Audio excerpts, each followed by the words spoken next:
considering the question as to which economic system best fits their needs. Some of their most outstanding leaders agree that the best road to the people's goal is through a socialist development, and they point to the advances made by the Soviet Union, the People's Republic of China, Cuba, and other socialist countries as proof of their conviction. The large question as to which society is better for humanity is never settled by argument. The proof of the pudding is in the eating.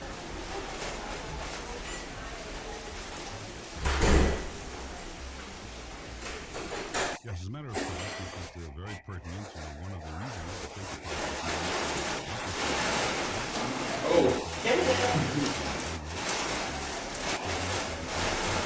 the new peoples of Africa. You know, I've been chairman of a Council for African Affairs with Dr. W.E.B. Du Bois and many distinguished Americans, Dr. Alpheus Hunton, and have been helping as much as I can in the struggles of the African people. But the State Department says that if I were allowed to travel, I would be meddling in some of the foreign policies of our government. I'm sure that the American people want freedom for the peoples of Africa as other parts of the world.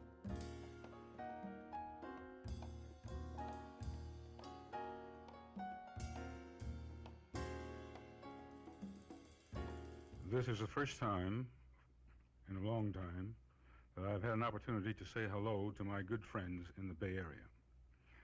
I am so sorry that I am not able to do so in person as I had hoped and planned to do. But I do know that you will understand and forgive me when I tell you that I am much more disappointed than you could possibly be. I am deeply moved that you should pay me this tribute, and I thank you all, the committee, the sponsors, the artists who have taken time out of their busy lives to participate in the program. And you members of the audience, thank you. Since I was last in the Bay Area, I have covered considerable ground. First went to Britain, to the Soviet Union for extensive concert tours, which were very warmly received. Back to Britain for the Othello production at Stratford-on-Avon, the home of Shakespeare. Then extensive radio, television, and recording work and tours of Europe and as far as Australia and New Zealand, singing, speaking for peace and friendship, for Negro and African freedom. And all the while, of course, keeping in touch with what was happening here at home and being thrilled and gratified by the amazing progress of the Negro movement. We are glad to be home again with our family and friends, close to the Negro movement. I'm sure you will appreciate how interested I am to find music playing such an important role in our work and lives today. The folk songs for young people, the beautiful old songs, the spirituals, work songs, blues, some with new words, are being sung by the freedom fighters, giving courage and inspiration and unity as demonstrations on the marches and at the meetings. When our American people, Negro and white, link arms and sing, "We shall overcome," we all know that united we shall overcome. All the best.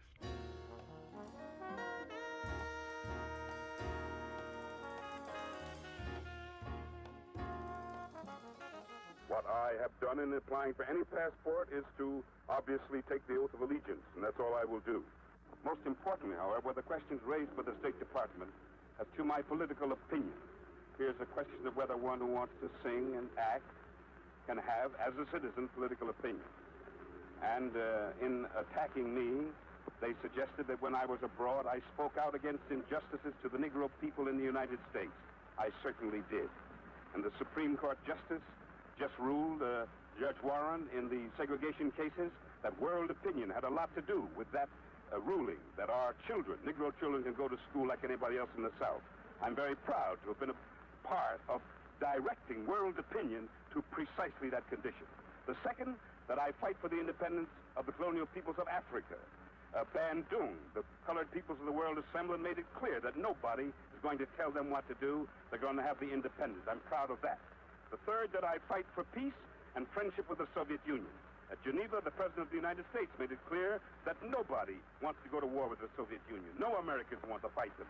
And I presume certainly the Negro people of the United States don't want any war with them either. Nobody does, because we want peace and friendship in the world.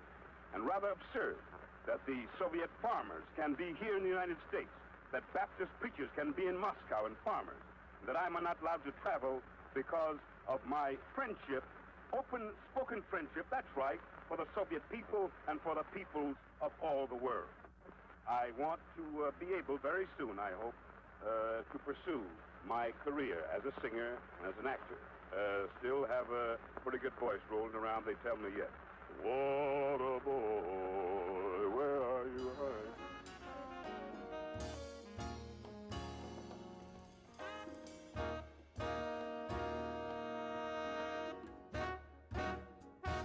Now, Mr. Robeson. Do I have the privilege of asking who's addressing me? I'm Richard Ahrens.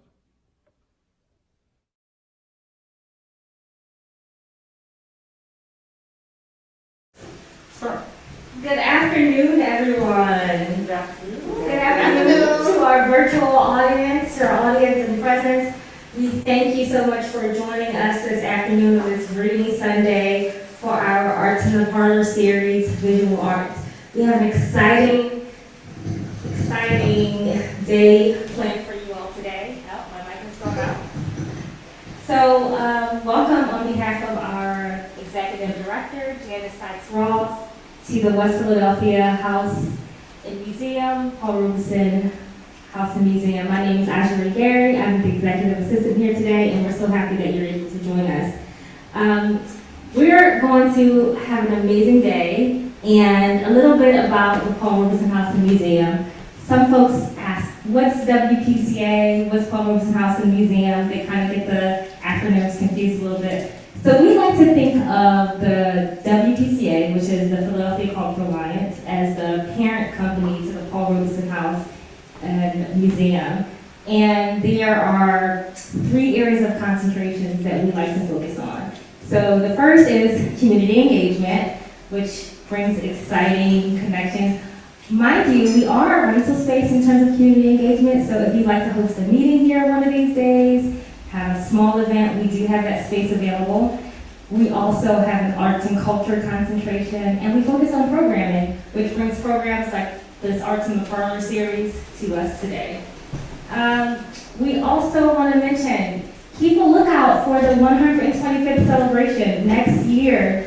You'll receive a save the date. It's going to be very exciting. We're going to honor the Paul Leroy Robeson, and we're going to travel from Princeton, New Jersey, where he was the place of his birth, and we're going to have a week of celebration, and we're going to finalize all the events here in Philadelphia, whereas the place of his death.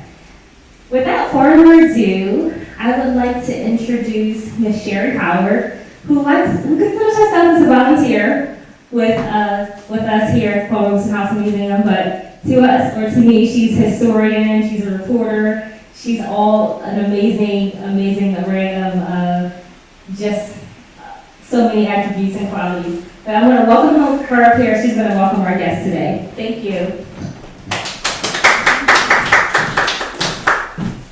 Thank you, Desiree. We're happy to have the folks we have here sitting in the Paul Robeson House and also our visitors online. The Arts in the Parlor series started here before the pandemic. And the idea was to bring talented people of all genres of art into the house for Paul Robeson sang, accompanied by a local woman while he lived here from 1965 to 1976 when he died. And we wanted people to feel the energy in the house that Paul Robeson felt. And so you want to see, 2 weeks ago, we had musicians here. We had Bert Harris, who, and his group, he's a bass player. And we also have other musicians and designers coming up in the next 2 or 3 weeks. So if you're on our mailing list, you will get that information, and you can find it also on our Facebook page and on our website. If you are not on our mailing list, please get on it, because we have a lot of exciting things come up. But we're very, very, very, very, very happy to have today Tanya Bracey, who's an artist, fine artist, and Raymond W. Holman Jr., who's a photographer. We're going to start with Tanya, so I want to tell you a little bit about her, but she will also tell you a lot about her and her art and how she became an artist and why she still does it and her inspiration. You know, I collect art, so I love to hear about the art and how people come into it. I think that's as fascinating as the work itself. Tanya is an abstract and figurative artist whose specialty is portraits. She has been a professional painter for 15 years. She began drawing figures for comic books at Ebony magazine as a child. I interview some artists, I've done research, and I always find that a lot of them always start with comic books. See, I guess those types of things are just closer to them. And I remember interviewing Mo Berger, he mentioned that, you know, he would draw comic figures on the sidewalk with chalk near where he lived. So they all have that in common. They start very, very early and they work with what they have. Her style is classical. Her influence drawn from the works of the 19th century masters. Her paintings also embody the storytelling tradition inherent in African American culture. Her mission, says Tanya, is to, quote, increase the presence of African American influence in the mainstream Western art culture. Tanya has a master's degree in mental health counseling and has worked in human services and corrections. She has taught art workshops at schools and correctional facilities and strongly advocates for art in prisons. I give you, with pleasure, Tanya Bracey. Oh, thank you very much. Oh, you step back. I'm pretty loud, so I'm not going to use the mic. That's fine. Good, okay. For the people who are here, everyone in here can hear, right? Yeah. Good afternoon. And of course, I'm Tanya Bracey. Thank you for that wonderful introduction. I'm just going to tell you a little bit about myself, the work that I do, where it came from. And I was introduced to art, you know, when I was about 4 or 5 years old by my father. I lived in actually Philadelphia, Huntington Park. And he used to order and subscribe to all these different magazines, Highlight, Jack and Jill, those type of things to get us educated into reading. And one day we were on the stoop and he brought out this Jack and Jill magazine and it had a Santa Claus on it and he drew it on a piece of paper for me. And I thought it was amazing. I was like, how did you do that? And he said, it's easy, you know, and from that age, I immediately decided that art was an easy thing to do. So I found it as part of something that I always did to kind of cope and manage during my life. In school, I was not a very good student. Was not very attentive. I may have had a touch of dyslexia, but I didn't really focus very much. So I sat in the back and I drew to myself. I drew pictures, imagined different places that I would like to be, and it carried on even when I became a teenager and then an adult. Now, focusing on when I became an adult, you know, I had to get a job. My parents supported my arts. However, it was extremely important that you made some money and made a living. So I got a regular job like everybody else, you know. I worked in prisons, I worked in work release centers, and I went to school for a little bit for psychology and, you know, realized I needed to really feed the family. So that's what I was going to do. Me and my husband, we had 3 children. When I got to my 3rd child, that's when I decided, okay, this is it, the shop is closed, and it's time for me to do something that I want to do. So I went to school for painting. I went to Delaware College of Art and Design for 2 years, and then I went on to Pennsylvania Academy of Fine Arts, and I studied painting, and I loved it. But I was a working class person, okay? So I took 1 day a week, took the train up to Philadelphia, slept in the parking lot in my car, and went to school the whole day. You know, working and going to school is quite a feat to itself. So I did that as long as I could, and you know, it was very rewarding. I ended up going to school and finishing my master's in mental health counseling. I don't regret it, but I think that that was an important component for my work life. And I guess maybe the other thing is that I was still dabbling with art even though I was going to college. This wonderful lady at a place that I was working at, she was an abstract artist, and she introduced me to art exhibits and took me in and some kind of way decided to allow me as part of their Dover Art Club, and I exhibited with them. I had like 1 or 2 pieces. There was a framer in the group. He was nice enough to take my little shabby work and frame it and make it look really nicely, and I started doing that from there. And I loved it. I thought it was great. It was great exposure with other artists, with other people. And me and my husband was like, yeah, we're going to do this. We're going to go out and we're going to do some of these art fairs ourselves.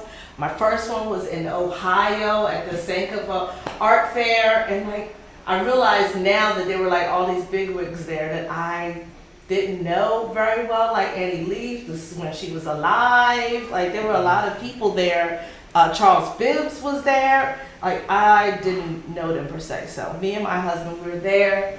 We had our artwork and we sat down at a table and realized we didn't have a booth. We didn't have easels. We didn't have tablecloths. We didn't have no way to take no money. But the group that I was with, because it was an all-black art fair, they just wrapped their arms around us. They gave us what they had. They told us what to do. Like they instructed us. Like they took us on like, you know, like a mentor type of relationship. And I think that that's a wonderful thing for artists to have. They have to develop these type of relationships in order to survive, you know, to flourish and to like, you know, experiment and do new things.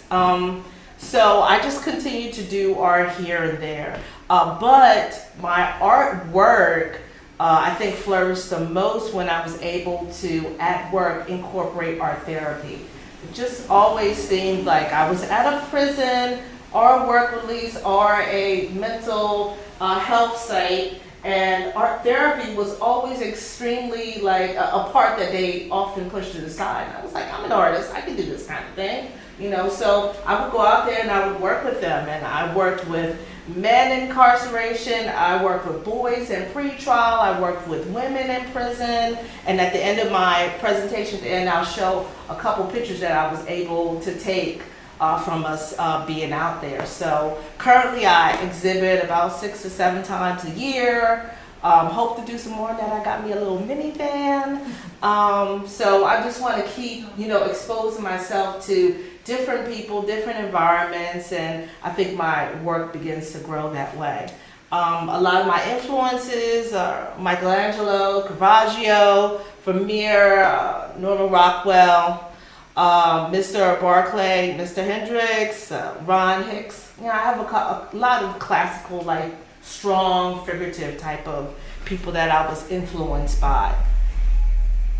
So my first piece that I wanted to talk about this is called Mural, and this was done in 2007. It's 20 by 39. It's an oil on canvas, and it's really to talk about how important children are with their peers and how they influence them. The young man to the left, that's my son Keith, my oldest, and a bunch of his friends was like, I'll pose too. You know, so I had him up against the wall for a while, and then they decided to not do that again. But my son, all 3 of my children are permanent art people. So they must model for me if they live in my house, you know. So, you know, we did lots of work like that, a lot of murals. I think I was very influenced by the mural projects that was going on in Philadelphia. Like, I thought they were wonderful. I didn't live in Philly. I was a grown adult, so I couldn't really be a part of it, but this was like my way of like contributing and thinking a lot about it. My next piece is called Shared Burden, and Shared Burden's it's very large, it's like 42 by 56. It's an oil piece. I did it for Grace Church. They had a contest where we were talking about the virtues of Christ, And I really, really like this because it focused on the concept of shared responsibility. And it's always like a weird narrative that I like to talk about, but you know, like the guy on one side, he's already finished his work for the night and he could go home, but you know, his buddy over there is still lagging behind, still has a lot more to do. You know, instead of leaving, he's decided, you know what, let me help him out, you know. And that's what we should be doing, you know, in our life, in our community, is assisting somebody. Even when we're done our work, there's still more that can be done, and we can assist someone else. And everyone asks, it's like, why is there a pig in the middle? I said, the pig represented sin, because it was specifically a Christian allegory, you know. So I think of sin as a burden, something that holds you down, something that weighs you down, keeps you from getting where you need to go to. So that's why it's kind of in the middle, because he's assisting him with that, you know, and moving on to where he has to go. My next one is called And They Will Return. This is a very personal piece for me. I did this after my oldest son, Keith, left the house. Like I said, I have 3 boys. They're all adults now, but this is when he actually left. And, you know, I was feeling kind of sad that, you know, he was leaving the house and, you know, when's he going to come back? He's going to check on his mom and things like that. And I did it to remind myself that children always return. Children always remember, you know, their parents and, you know, what they've done for them, you know what I mean? And, you know, because we feed them initially. They go out into the world to go live their own life that you have taught them how to do. And they come back occasionally, you know. So this picture is oil on canvas. You know, again, I'm a big component of the figure, so the figure is very paramount in that. And I wanted to start experimenting with animals. That'll start happening a little bit more. So I have some birds in there, and of course, some landscape type areas. I'm not really a landscape painter. However, I do enjoy them. So tried to incorporate a little of that into this painting, along with making it extremely decorative. This right here, these is a collection of a concept that I have been working on for the last couple of years. These are really kind of visions or versions of a young man who lives in California. He calls himself the Mad Hatter, and he's a hat maker. And I saw him on Instagram one time, and I was like, oh my God, he's so dapper, look at him. You know what I mean? And I started painting these pictures of him, and I put them up on Instagram. And I reached out to him one day, was like, look, I don't want you to sue me. Like, I really, really like your images. And we started talking, we started this whole dialogue. You know, here I am in Delaware, and he's all the way in California, and we call each other every now and then, and he says, do you do anything new? You know, and he said, you know, this is our agreement. You know, you see my picture, I put something new up there, you paint it, you send it to me, and then start posting. So we had this nice dialogue going on of like work from 2 different types of artists. And I was like, oh, I thought it was wonderful that there was a Black hat maker. I don't know a lot of hat makers, but I was like, every time I get exposed to someone doing something different and they look like me, it always makes me very excited. It enlarges my particular world. So the one on the left is called the Gent, and that is like 18 by 24. That's an acrylic. And I started experimenting with spray paint along with the acrylic medium. One, acrylic does not smell. It dries very quickly, and I think it's pretty forgiving because you can kind of paint over it, but you can get like a lot of wear out of it. So I did that one. The middle one is the original piece that I did, and that was a charcoal piece, and that's called Man of Stature. And again, my figurative background continues to come through because, you know, I was like in love with the hands, you know, the whole concept of like being ready. You know, he's like an all white, I think like an all white party. You know, people go all decked out and enjoy themselves, you know. and he's got that wonderful beard, and I've used some of the lighting to highlight that. And then this one on this side, that's also a picture, and I call that Concrete Cowboy, and that's actually, and it was around the time that Idris Elba did his little movie Concrete Cowboy, and I was like, oh, I love that whole concept, you know, black cowboys like going down the street, like this is really cool. So I named it that and kind of put, you know, my own like spin on it. I enjoy color, you know, blue, purples, those are the things I really are drawn to. And then I thought it was nice that, you know, here you are with a manly man, you know, really serious, glasses, beard and all, and you got this wonderful flower piece to kind of show the intimacy of the person, you know. And I think it's really important to have men in artwork because we need a larger presence of African American positive role models and images in our community. So I made a conscious decision. Yeah, I could draw women, but I don't see a lot of positive images of men, not a whole lot of them compared to the women. So I was like, I want to start producing a lot of that. So that comes up a lot in my work. This is kind of a continuation of that theme. The one on the left is called C4. Of course, that's a chess player, and this is actually from a picture I saw of Ron Cephas John. You might saw him on Luke Cage. I think he was on Luke Cage and a couple other things. He was in Spider-Man. He's dapper. He's dapper. But my father taught me chess when I was much younger, you know. So my dad was like very, very present in my life. So I like the concept of, you know, a man just sitting down, really concentrating on these moves because they're all about strategy. And that's something that you really want to teach the younger people. You know, you want to have that lineage go on. The concept that, you know, the world isn't just a game, but it's something that you can strategize, that you can plan out, that you can win at. My other picture is called Flyboy. This is a little 8x10 that I did, and this was my rendition of the Tuskegee Airmen. I wanted to have some more historical type of pictures, but I wanted to make it more contemporary, so that's where my lime green comes into play.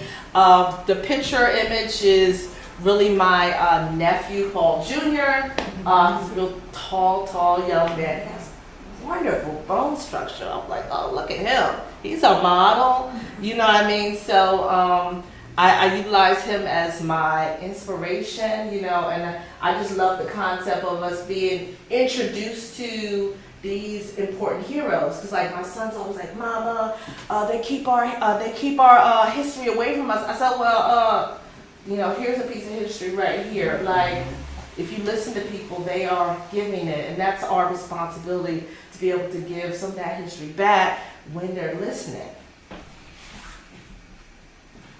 The next one is called Mardi Gras Mandala, and at this time, I was around 2021, I had this really nice job, like super duper job, right? And I was a director, I was making lots of money, you know, all this good stuff, but I wasn't super happy at the job that I was at. I was working in a prison environment, and yeah, I got laid off from that job. Thank God. That might need to happen. You know, some stuff just kind of need to happen for you, and you're like, oh God, I'm so glad you got me out. You know what I mean? So I like this picture because it reminds me that even with all the opulence that was going on, you know, it was a mask. Like, and I think sometimes we need to wear masks at certain places. Like, people don't have to know the you. You know what I mean? You have the responsibility and the control over what you give to people. And the mask is its way of, this is how much I'm giving to this particular circle, this particular environment. You know, but the gal behind it is like not very happy. You know, and that's, you know, where I was at. So my artwork is a way of, it's almost like a diary or a way to kind of self-disclose things that are going on with me, you know, in a safe space. The next one, this is called 21 Days, and I don't remember how large this is, but this is super large. And it's off of the scripture that talks about, I think it's Elijah. He was praying, and the angel comes like a month later, and Elijah's like, where have you been? Like, I've been praying. And angel's like, I have been on my way. I've been delayed for 21 days fighting these demons. You know what I mean? And I love it because it is a reminder. A lot of my pictures are reminders to myself, because like I will forget stuff quickly. They're reminders to myself that, you know what, I'm praying on this. I'm believing this is going to happen. My expectation is going to be met. I just need to remember that it's on its way. And we all kind of need to remind ourselves when we feel kind of hopeless about what's going on. My situation is not going to change. Your situation is right around the corner. You know, like the angel's hand is like almost close enough to like touch her. You know, and I used, matter of fact, this is when I started using a lot of incorporation of different medias. So the background is airbrush, and I used some to like blot out, to mask out. And then I used a lot of cutouts. So I drew the young lady and the angel's wings. I drew all that on like a newsprint, glued them down, painted that over. So there's like a couple pieces that I'm starting to incorporating into my art. These are more recent pieces. Well, this is 2020, this is 2022. So the 2022 is a super, super new one. This is called I Want a Tall Skinny Man. And I love this one so much. I don't know if everybody saw Lovecraft Country. Well, they had like a blues singer in there, right? And she was like singing it up. I think it was like the first episode. And I was like, oh my God, look at her. You know, so that's where I got the inspiration. And of course, the song is sang by my sister, Rosita Thorpe. I had to write it down because I want to make sure I get that right. But she's like really belting this song out. And this is the introduction of my smaller pieces. I originally was doing much larger pieces, and over a period of time I've gotten smaller and smaller to kind of help for efficiency. Like, I'm an older chick, so I don't have time to be like painting for days. Like, I need to kick it out, you know, so as it comes to me, I knock it out. I use a big paintbrush and bam, bam, bam, get it out the way. So I put down what it is I want from it. This one is called Reflections. And of course, you know, I think of these two as a self-confidence and kind of a self-discovery. You know, so I'm discovering like who I am, what I want, you know, out of my life. You know, it's like when you get a certain age, because I'm 52, right? So when you get a certain age, you start thinking about life differently. You know, what do I want? Like, I don't want the same thing that I wanted before. You know, so this picture was to help me kind of redefine. Women are always redefining. I feel sorry for men because they have to put up with that, but we're always redefining ourselves. That's why we're so freaking exciting, right? And then this one, the 22, that's when I'm starting to settle into my confidence. But I know I can do this. I know that, you know, what I do is good. I enjoy it. It brings me a lot of joy and happiness. So that's what that picture is about. These two, again, these are newer pieces. This is Queen 2. I was experimenting with spray paint, charcoal, and pastels. That's not my normal medium, but again, it was a way of kind of getting something different out. And I really love the expression on this lady's face. Like, she's looking like, what are you talking about? Like, she's like really, she understands who she is as a person. But then the other gal right here, and this is called Lady and Horse. This is my first effort of doing a horse, more animals, of course. And it's an opportunity to think of how settled I feel in, you know, my life. You know, I've changed jobs now, you know.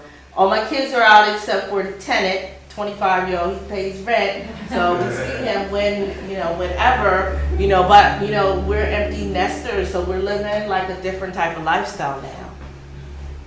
And this, again, this goes back to the spray paint and the acrylics. This is a super large picture. I don't know the size of this. This is, I think it's like 30 by 50, and this is probably the largest acrylic I've done, because acrylics dry like so fast. So I had to use a lot of medium with that.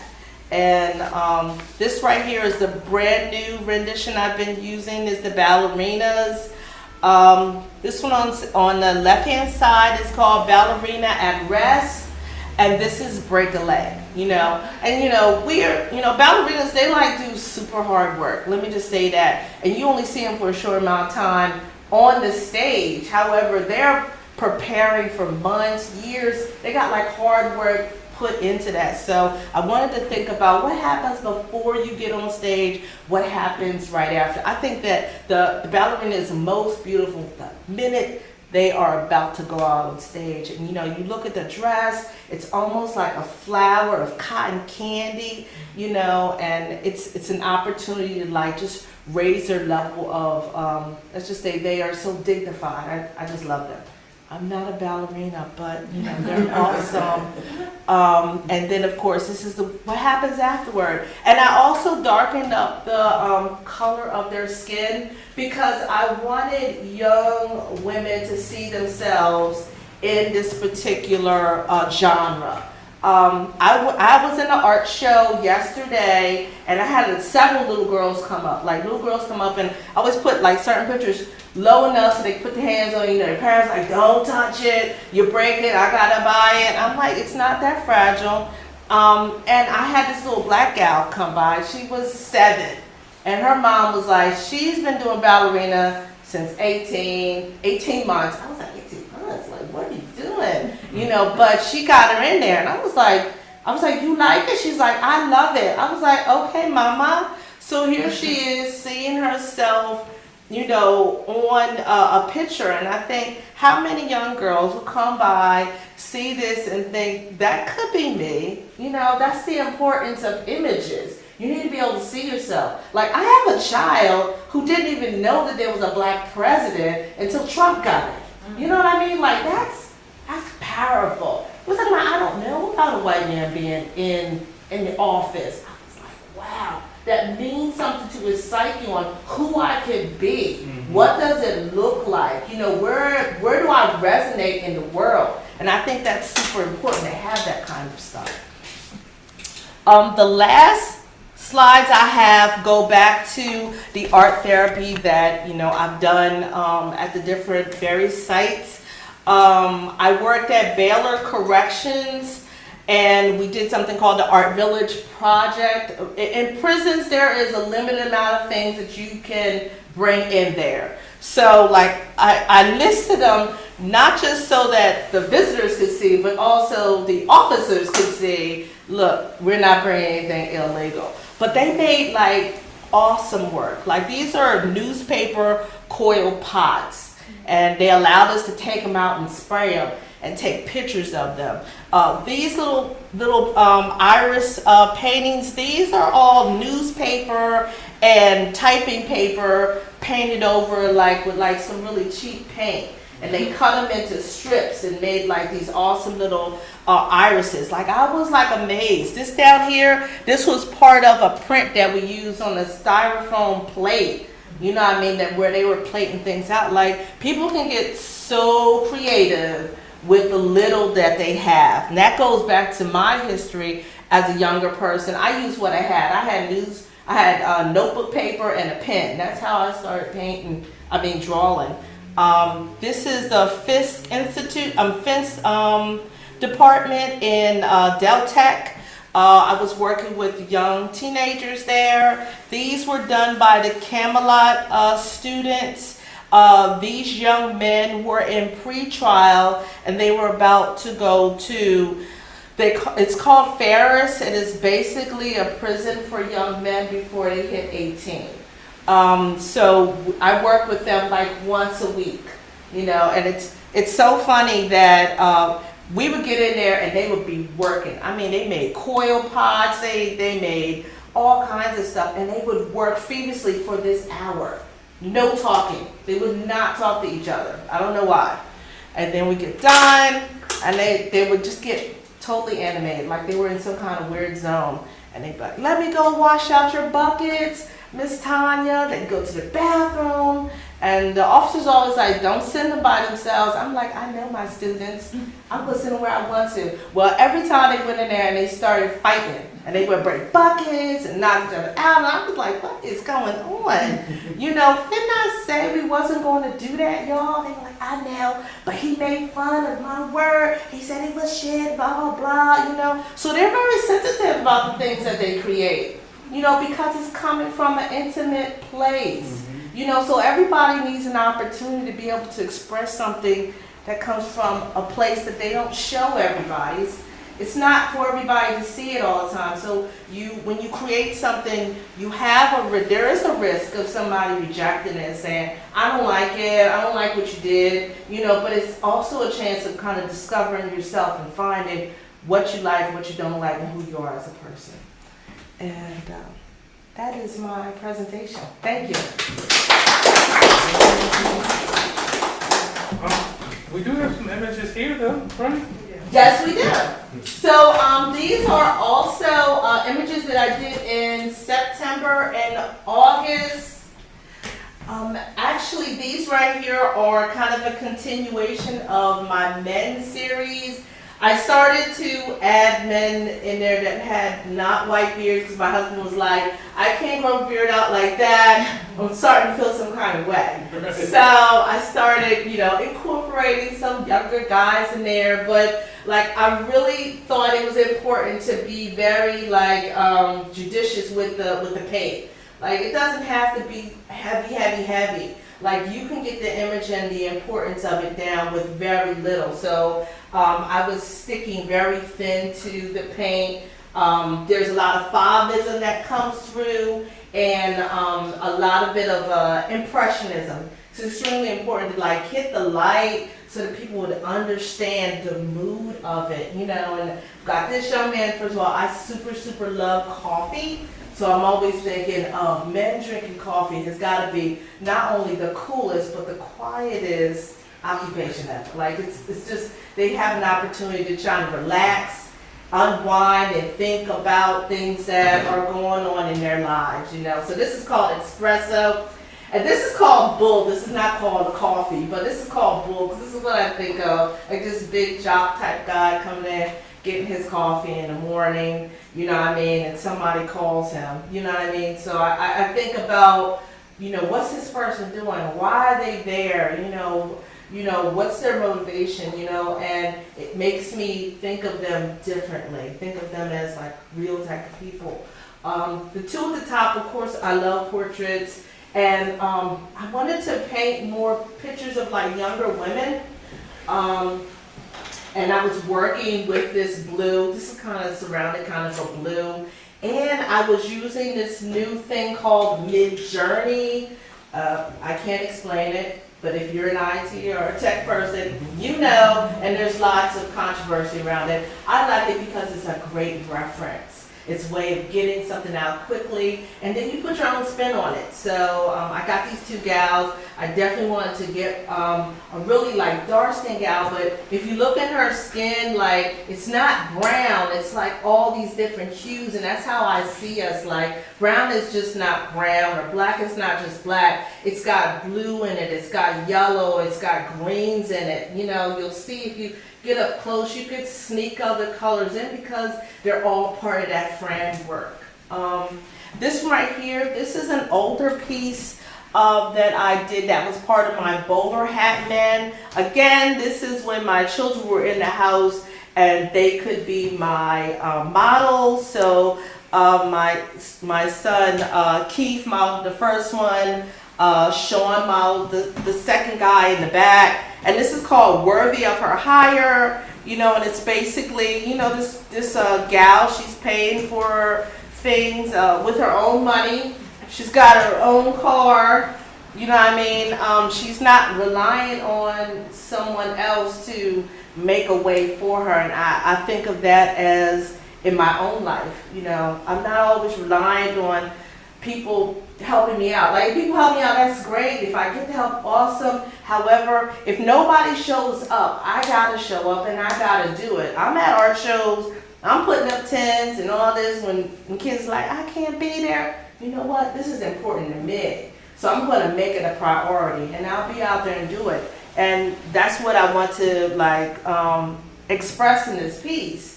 That you can make this happen for yourself. Even if nobody goes along with you, get and make the steps, and guess what? People will come alongside you when they see you doing a good work.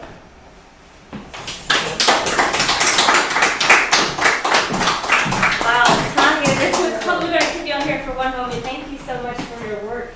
This was absolutely captivating and beautiful, breathtaking, I will say.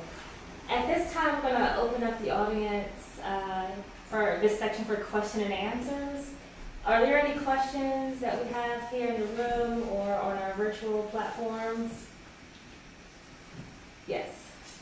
I'm interested in, well, okay, I have a quick question, just because I just quickly looked up what Midjourney was. Yes. So how did you use that? But then my larger question was just about your approach to color and medium, because as you went through it, I was like, hold on, that's a whole different stroke style. That's a whole different, like, so are you like, anyway, yeah. No, I appreciate you saying that. So with the Midjourney, I'm utilizing that as a reference. So if people don't understand, Midjourney is kind of it's an AI that creates images, right? So, you know, you type in some things, it'll come up with like a concept, and you begin to tweak it.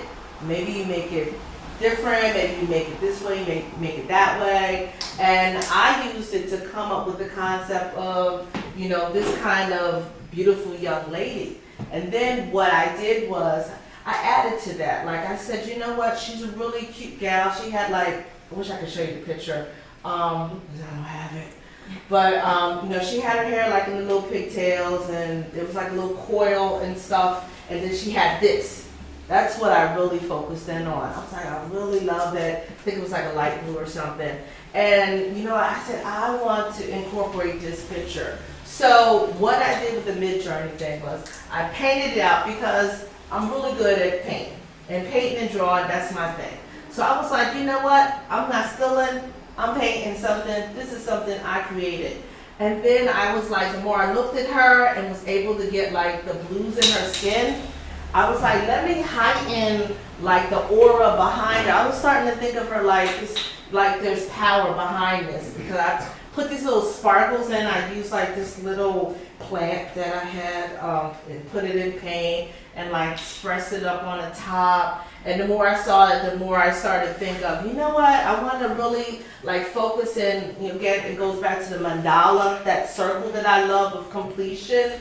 And I couldn't get it all the way in there because I didn't want to sacrifice the face or her hair, because I love the idea that it was kinky, you know what I mean? So I started like really like pushing some of the hair back, pulling some of it in front, you know what I mean, and then making like that oval. And that's when I use like the spray paint kind of to do like a little edge around. And then I use a dry brush to get some of the little stickier type of things to give it like a hue. Like this is super old, this is 2014. And here we are, 2022, you know, so my style is evolving some. Did I answer it? Yeah, but so you also mentioned really quickly, so you took a plant and you put it in paint and Yes. then used that. And that was what my second question was about too, where I'm like, when you were going through your slideshow, I'm like, this, like, you use it, what's the range of materials that you're using to create your breath stroke, or like your brush stroke? I feel like I'm seeing this, like, are you using knives? Like what, like, because it's just really creative. I don't use palette knives, only because I feel like it's just out of control. It's too much paint for me. But I like something that will give me a punch of color. And some kind of way I got on spray paint. I'm not really sure. I think I saw a graffiti artist on YouTube, and I was like, I could do that. I can put some spray paint down. So I started using the spray paint in my background, and then I also tried to kind of incorporate it as like a hue so that I would have more of an atmospheric perspective.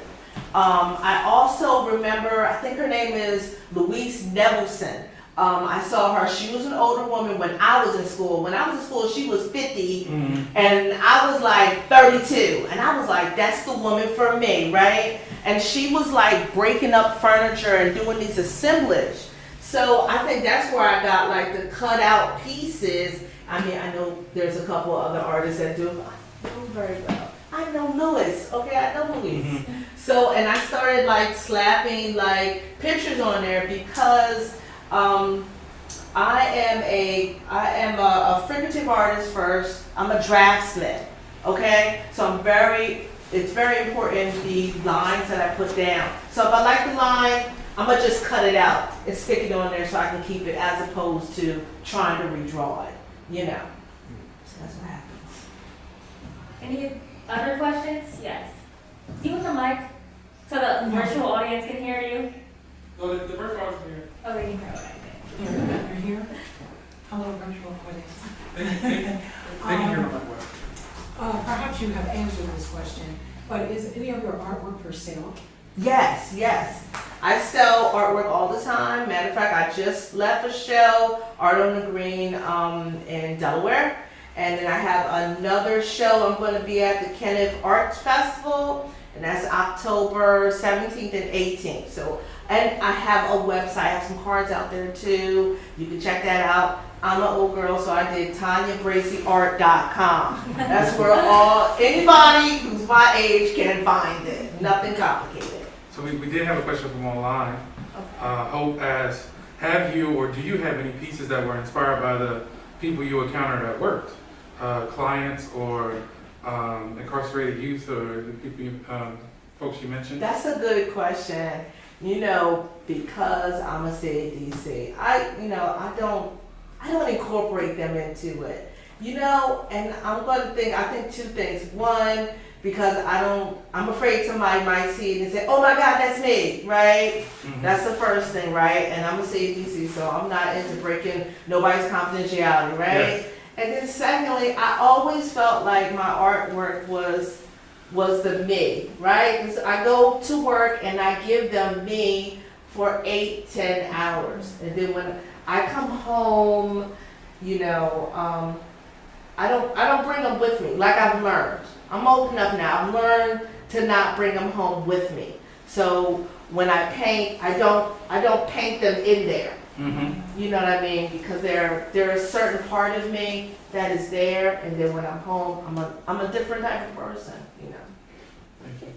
Thank you. Sherry, did you have a question? You mentioned using cutouts. Does that mean that some of your pieces are collage? I wasn't clear on how you use those cutouts. Yeah, I think it is considered like a collage. You know what? I never considered it collage because I always painted it over and glued it down so tight that you would not see that it was a collage. That's why I never considered it collaging, because it was always like a shortcut for me. It was like my dirty little shortcut to get an image down so that I didn't have to redraw it. So I was thinking about the angel wings. So if I were to see that in person, you said I could tell that it's so flat that I couldn't tell that they were cutouts? Well, I can tell you that one has gaps, because I don't know what kind of glue I use, but I was like, how did that gap get in there? And I thought about spraying some glue in there, and I said, I'm gonna mess it up, so I'm gonna just let it go. You know, some stuff works, some stuff you can still see when you come up close to it, you know. Another question I had was just about the pieces you have here. They're so different. Mm-hmm. Everyone's almost like people from a colonial era, and then you get into people who are, you know, contemporary. Yeah. And they're only less than 10 years apart. Does that show the stages of you as an artist? Because artists do sometimes go through stages. You see something that they did early, and then something middle, late. It's like seeing 3 different artists. I You know what? I really wanted to continue on doing that. I really, really did. And I never believe people when they say, oh, when that series is done, it's done. I was like, that's crap. You can paint whatever you want whenever. But I could never come up with the images and the style to bring that into my my present work. I don't know why, but it just doesn't. So maybe it was kind of like a season, like it was a very specific season, like a foundational season for me. And then the hats followed. The hats followed us into the future, but nothing else. I mean, nothing else followed us into the future. I have a question. So you mentioned that you like to rush and get it done. Yeah. So could you tell us a bit about your process, and then you have some pieces that you're layering, don't you have? How do you account for time for things drying? How do you? Well, it's acrylic. Acrylics dry like it only takes maybe 20 minutes for acrylics to dry, if that. And if you paint them thinly, like matter of fact, this is a good grouping because I painted these in a night and I painted these in a night. So I was rushing because I had to get this, I wanted to put some new stuff in the show. So, and that's another reason why everything is kind of very sparse. You know what I mean? I put down the image of what I wanted and a little bit of the background. They're just easy to knock out. I think when I was in school, I was always a fast drawer. And my teacher was like, why are you drawing so fast? And he was like a little old man, he was about this tall, little white guy, and he would tell these long stories, and he'd be like, you know, you're like the Ricochet guy when he's doing that, the machine gun, right? And I thought he was saying something good, right? And he was like, yeah, shooting all those bullets, and maybe 5 hit or something. I was like, oh, I don't like that. You know, but that is how I paint. I will churn them out because I know how to get the image down. It's not hard for me. And I work to get what I see and what I feel out as quickly as possible so I can continue to make a very, I think, cohesive body of work. Like the more images I do in a short amount of time, the more cohesive they feel. Like there's actually like 4 or 5 pictures that are attached to this one. And I did a real big one, it did take longer. But sometimes if you just know what you want, it always comes up. It always shows up quickly. It's not hard. It's not hard to get it out. If it's hard to get it out, maybe I'm in the wrong direction, or maybe I just need to turn it over. You know what I mean? Another reason why oils are hard, because you got to turn them over anyway. You know, like, no, we'll be done with that.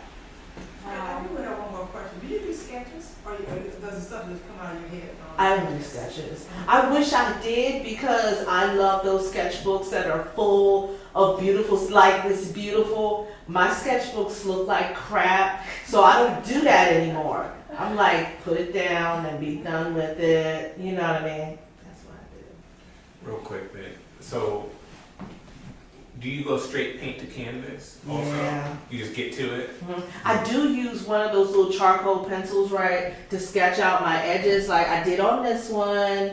I don't think I did on Bull, but I did on this gal because I was a little nervous on this mid-journey. Like I'm a little shook up on how to do it. So it looks different.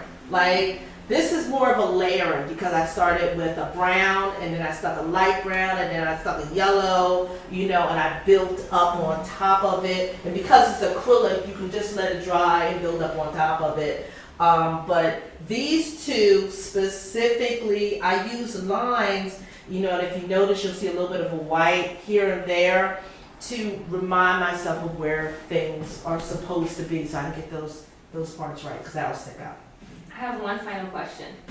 So, I don't know if it's how the light is hitting the pictures. So these two are shiny, and these are not. What accounts for the difference? I don't know. I think it's because I use a lot of titanium white on these two. Okay. And I think I also use a little less medium on these. You know, if I don't sketch it out, right, and I just go with my gut, things always look so much more fresher. They just do.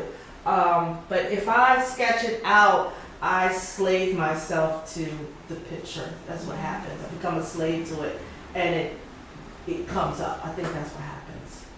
Tanya, thank you so much for your presentation.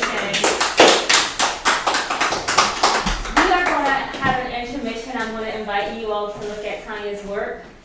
Before that little break, I want to invite Ms. Renoka, if you want to say a little bit, a few words about, sometimes people want to hear about the story of the WEPCA, the Paul Robeson House and Museum, and I invite Ms. Renoka Michael to share a little bit about whatever you'd like to share about, maybe like 1 or 2 minutes you want to join us up here.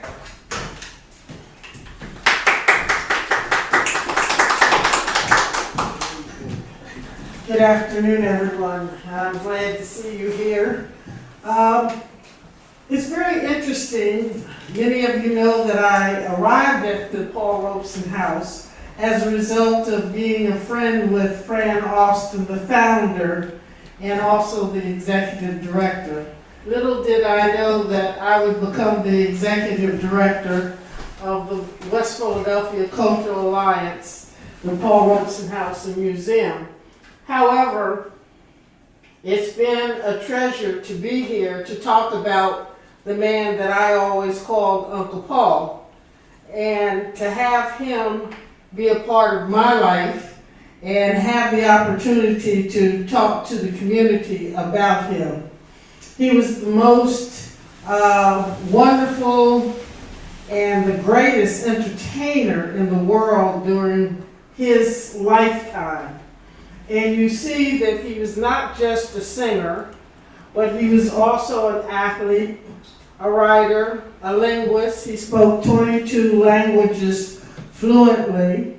And he was a great American person who was the quintessential father of the civil rights movement. Many people don't know that. But Uncle Paul lived a great life. He inspired many, many people, including Charles Blockson, that we all know about here in Philadelphia. And at the time that I was growing up, it was a time during the McCarthy era, so you weren't supposed to speak about Uncle Paul in the community. You could talk about him at home, but not out in public. And I remember right here in Philadelphia, across the street, where the CIA and the FBI used to sit. So we would have to come in cautiously and go out cautiously when we were entering and exiting this house. So I'm glad to have all of you here. Those of you who are out there in the other land, I hope that you will come and experience the Paul Robeson House. You will get a lot of information about Black history here at this house. Thank you so much, and I want to be very specific and say, I want to thank all of these young people who are getting involved with the Paul Robeson House, starting with Chris and Azure and Tafari, and of course Sophia. Again, include in your discussion young people to get involved with this Black history. You know, they're trying to take it back from us, so it's going to be on us to make sure that our young people are involved in their history. Thank you so much. Thank you, Ms. Renoka. We're going to take a 5-minute intermission. Feel free to get a fresh air, a bottle of water, and some fresh air. We'll see you back in 5 minutes. Thank you.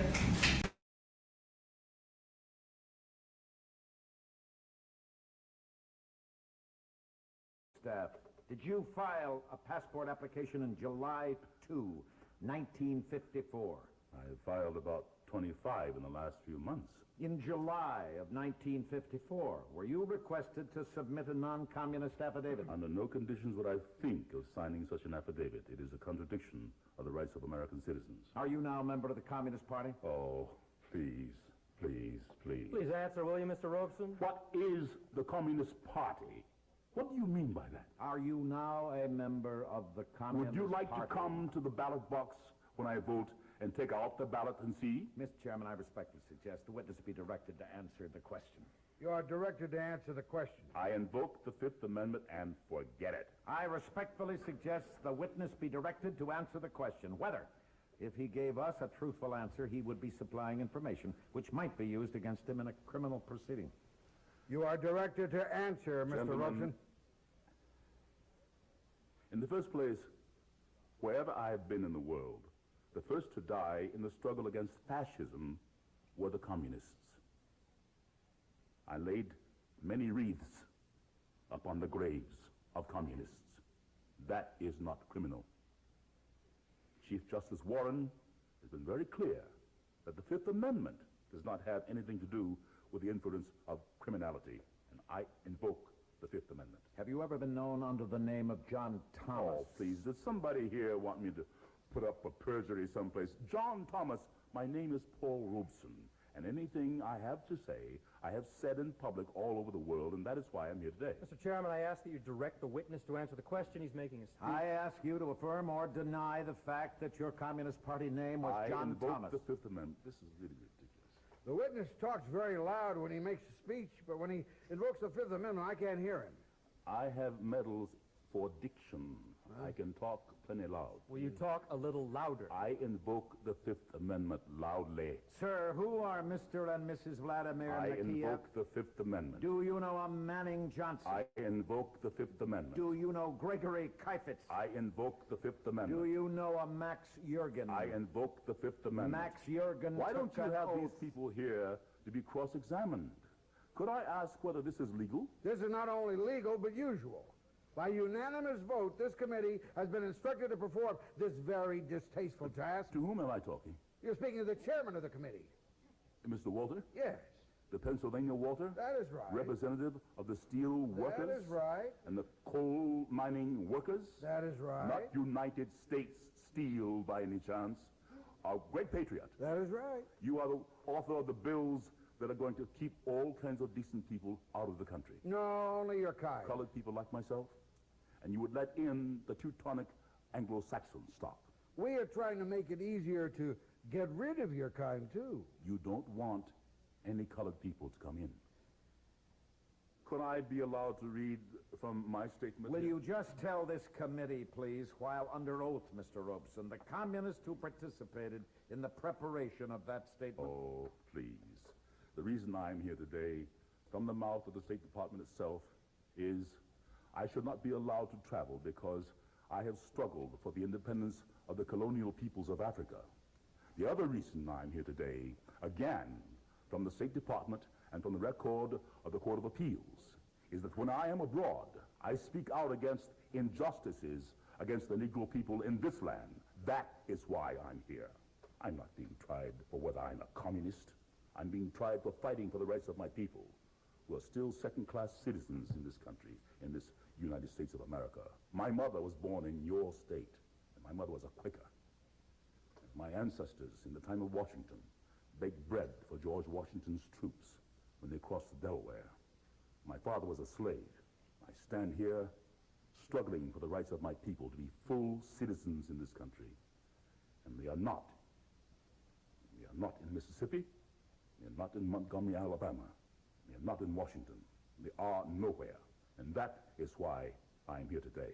You want to shut up every Negro who has the courage to stand up and fight for the rights of his people, for the rights of workers. And I have been on many a picket line for the steel workers, too. And that is why I'm here today. Would you tell us whether or not you know Thomas W. Young? I invoke the Fifth Amendment. Thomas W. Young is a Negro president of the Guide Publishing Company. I'd like to read you his testimony, quote, Paul Robeson has no moral right to place in jeopardy the welfare of the American Negro to advance a foreign cause. In the eyes of the Negro people, this false prophet is unfaithful to their country, and they repudiate him, close quote. Do you know the man that said that? I invoke the Fifth Amendment now. Can I read my statement? It is a sad and bitter comment. While you were in Paris in 1949, Mr. Robeson, did you tell an audience the American Negro would never go to war against the Soviet government? May I say that is slightly out of context? May I explain to you what I did say? I remember the speech very well. 2,000 students who came from populations that would range to 600 or 700 million people asked me to say in their name that they did not want war. No part of my speech in Paris says 15 million American Negroes would do anything. I said it was my feeling that the American people would struggle for peace, and that has been since underscored by the President of these United States. Now, in passing, I said... Do you know any people who want war? Listen to me. I said it was unthinkable to me that any people could take up arms in the name of a man like Senator Eastland of Mississippi against anybody. Gentlemen, I still say that. This United States government should go to Mississippi and protect my people. That is what it should do. I lay before you, sir, an article, quote, "I am looking for full freedom," unquote, by Paul Robeson in The Worker. July 3rd, 1949, quote, "I said it was unthinkable that the Negro people of America or elsewhere could be drawn into war with the Soviet Union. I repeat it with 100-fold emphasis, they will not," close quote. And, gentlemen, they have not. It is clear that no Americans are going to go to war with the Soviet Union. While you were in Stockholm, did you make a little speech? I made all kinds of speeches. Let me read you a quotation. Let me listen. Do so, please. I am a lawyer. It would be a revelation if you would listen to counsel. In good company, I usually listen. But you know, people wander around in such fancy places. You said, Mr. Robeson, and I quote, "I belong to the American resistance movement, which fights against American imperialism, just as the resistance movement fought against Hitler." Just like Frederick Douglass and Harriet Tubman were underground railroaders and fighting for our freedom, you bet your life. I have to insist that you listen to these questions. I am listening. I quote further, "Why should the Negroes ever fight against the only nation in the world where racial discrimination is prohibited and where the people can live freely? Never. They will never fight against either the Soviet Union or the people's democracies," close quote. Did you make that statement? I do not remember, but what is perfectly clear today is that 900 million people, other colored people, have told you they will not. 400 million in India and millions everywhere have told you The that. witness has answered the question. He doesn't need to make a speech. Did you write an article that was published in the USSR Information Bulletin? Yes. Quote, "I want to emphasize that only here."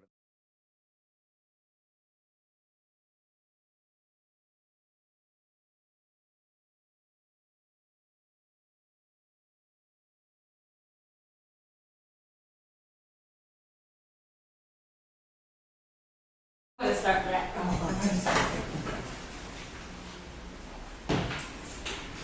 Welcome back. Hope you all enjoyed your brief intermission, getting acquainted. Hope you all did everything on our virtual audience that you needed to get done. At this time, without further ado, I'm going to have Sherry Howard come back up and introduce our next presenter. Thank you. Well, happy to have with us today photographer Raymond W. Holman Jr. Raymond is a photojournalist, and he'll tell you what that entails, and a corporate documentary photographer. He has captured photos for the Philadelphia Inquirer and Daily News, the Washington Post, the New York Times, Politico, the Barnes Foundation, Thomas Jefferson University, and the Philadelphia Citizen, among others. For the last 2 years, he has documented COVID-19 and its disproportionate effect on Black and brown communities in Philadelphia. The project, titled COVID-19 in Black America, focuses on the people who are directly affected and their battle to recover. Taking pictures, he says, quote, "is something I really need to do. It's burning in my heart all the time. His photographs have also appeared in the books Committed to the Image, Contemporary Black Photographers, which was compiled in 2003 by the Brooklyn Museum of Art, and another book, Reflections in Black, A History of Black Photographers, 1840 to the Present, by a well-known photographer, Deborah Willis, in 2000. I bring to you Raymond W. Holman Jr. So I want to thank everyone for being here today to talk about me and my photography. Right? And sometimes, well, nowadays I call it the photography. I was the first person in my family to graduate from college a long time ago. And once I got into corporate America, I thought I would work there for like 25, 30 years, get married, have a white picket fence, a couple kids, that whole thing. About 4 or 5 years after graduating, one day I decided to pick up a camera around Christmas holidays because my godfather, my father, another one of my father's best friends, they always had cameras, and they always carried cameras around, especially during the holidays. So I decided one day I would buy a camera, take pictures of the Christmas tree, the family, that particular year. And I didn't realize that purchasing of that camera would eventually really take control of my life. Back then I was working for First Pennsylvania Bank. It was probably the largest bank in Philadelphia and second largest in Pennsylvania. And I decided to take a course in developing black and white film. Taught by this young guy who had just graduated from one of the colleges here in Philadelphia. I guess he majored in photography. And one evening, after printing some of my work, he said, Raymond, you should become a photographer. And the thought that went through my mind, this dude must be out of his daggone mind. You know, I had a degree in economics, had a nice job. I was married at the time. You know, some people thought of us as the picture couple. You know, there's no way in the world I'm going to get into photography. Besides the fact, there was a mini-series at that time about this famous painter who went crazy. And he didn't sell any of his daggone work his entire lifetime. And then there was another series about another famous painter who traveled to one of the islands, Pacific Islands, and just stayed there the rest of his life painting. But they always struggled. I didn't want to struggle. So I continued to take pictures, and I taught myself how to do photography by doing what I call street photography, shooting black and white film. My first darkroom was my bathroom, well, my wife and I's bathroom at the time.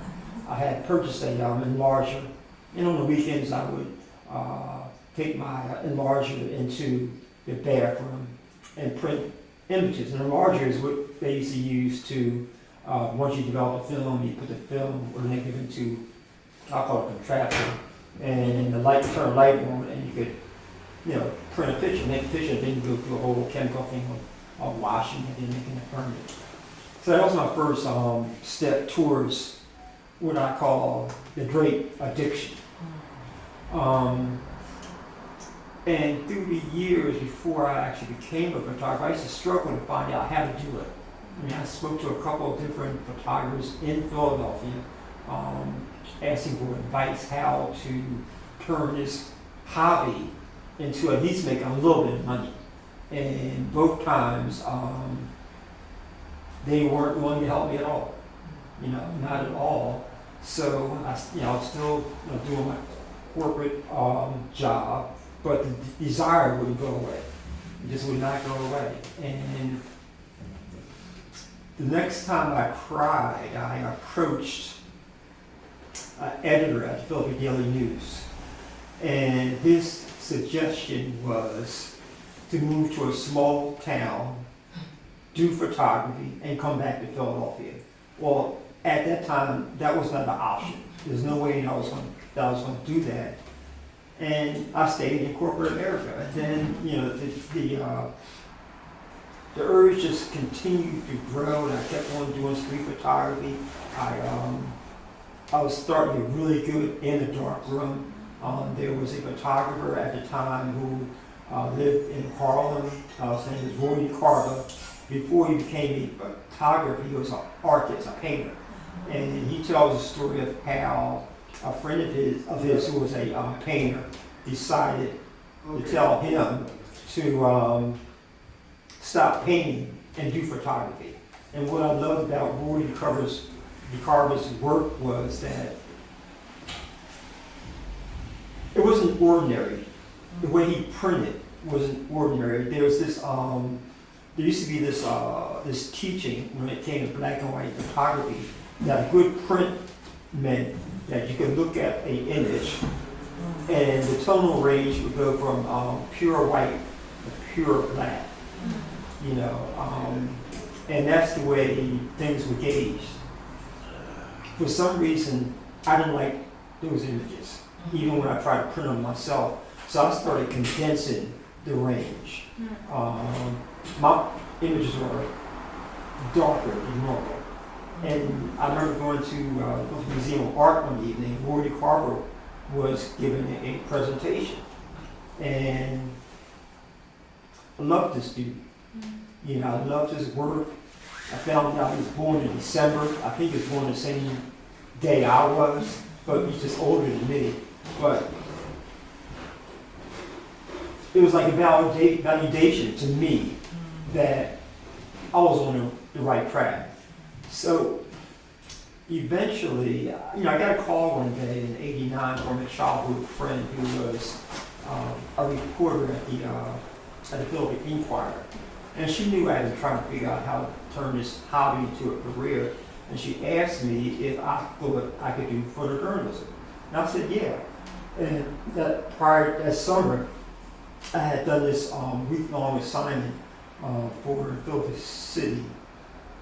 Philadelphia. I think it's called Welcome to America or something like that. Mayor Good was actually the mayor at that time. And one of his assistants got in contact with me, and they hired me to document the entire week. So I had all these, I think I had like maybe 32 contact sheets, just sitting around waiting for someone to call me. And I got this call from, you know, the Inquirer asking me to come down and show my work. Went out there and showed the work, and the editor liked my images. He brought in this young dude. He said to me, you know, photography is a hard thing to do. And I realized at that moment what he was trying to do. He was trying to convince me not to go into this field because it was obvious that I could do that much photography. I knew I could do the photography, you know, but he didn't want the competition. You know, he didn't want the competition. And there was maybe like 20 freelance photographers out there, and I would go every day, just sitting around, waiting to be assigned an assignment. And normally I wouldn't get the assignment or any assignments until I'll say Friday morning, Friday afternoon for the week. I never got anything like on Monday. I was never given assignments on Mondays or Tuesday or Wednesday, even though stuff was going out every day. And I remember the first time I did an assignment for the Inquirer. They sent me out to media, and the assignment was to capture images of this husband and wife who were bird watchers. And it just so happened that time of year, birds always flew over their house going south. It took me about 3 hours to capture images because I had no idea what the editor wanted. And when I look back at that particular assignment, I tell people now, and I've been telling for a long time actually, if I had that assignment now, I've been there for like a half hour.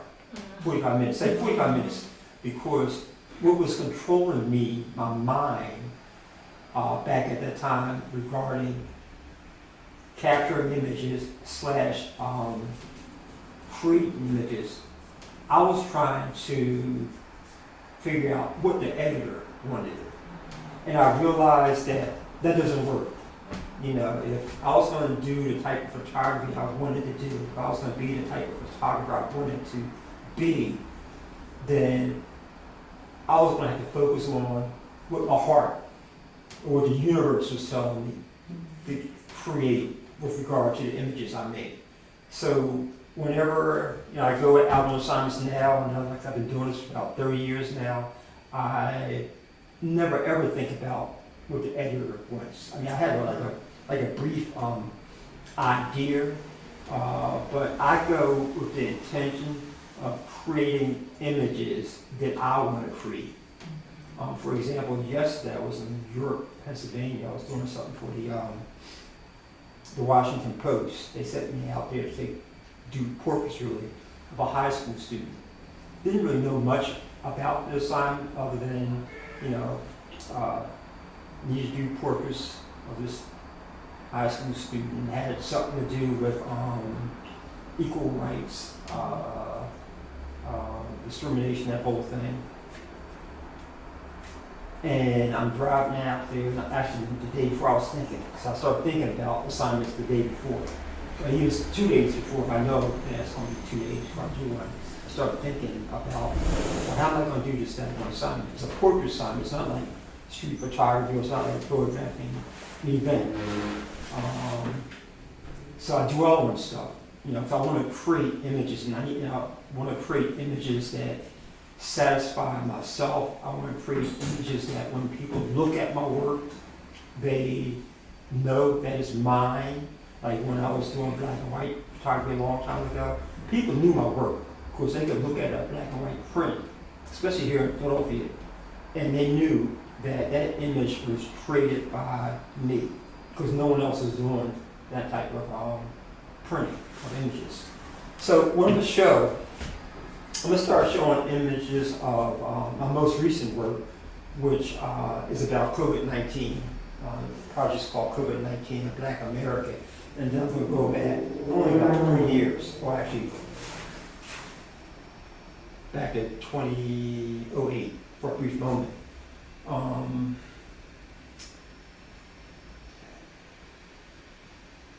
Some people have told me my photography is my mistress or something like that. Seriously. That, and I think I was talking to a friend of mine 2 days ago. She's known me since '71, and we were talking about a situation. And she said, you know, Skip, it's my nickname. No, Raymond. She didn't call me Skip, she called me Raymond.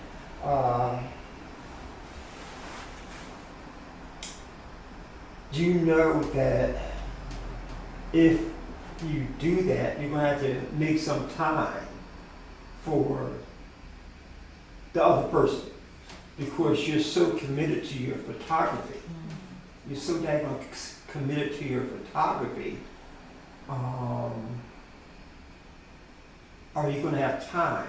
And it's really about me going back to school next year. That's what it's about. And the thought went through my mind,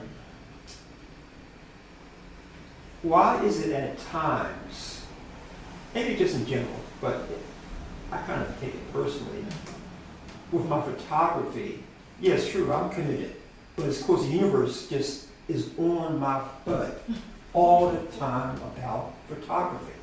It will not release me. I mean, I've given up stuff so I could do photography. You know, so that's why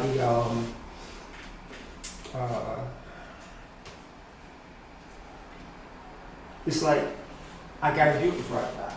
And I think I've completed about 15% of what I'm supposed to do as a photographer. I think I'm sort of behind because, you know, for a while I was involved with my father, who developed dementia years ago, and I got caught up in making sure he was okay. And then after that, because I was not accustomed to being that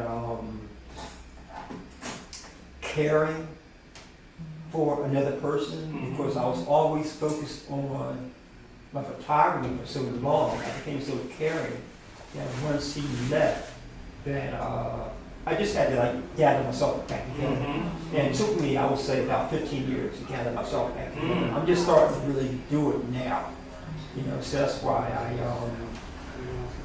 I gotta focus. You know, I'm focused. I'm like hyper focused on photography.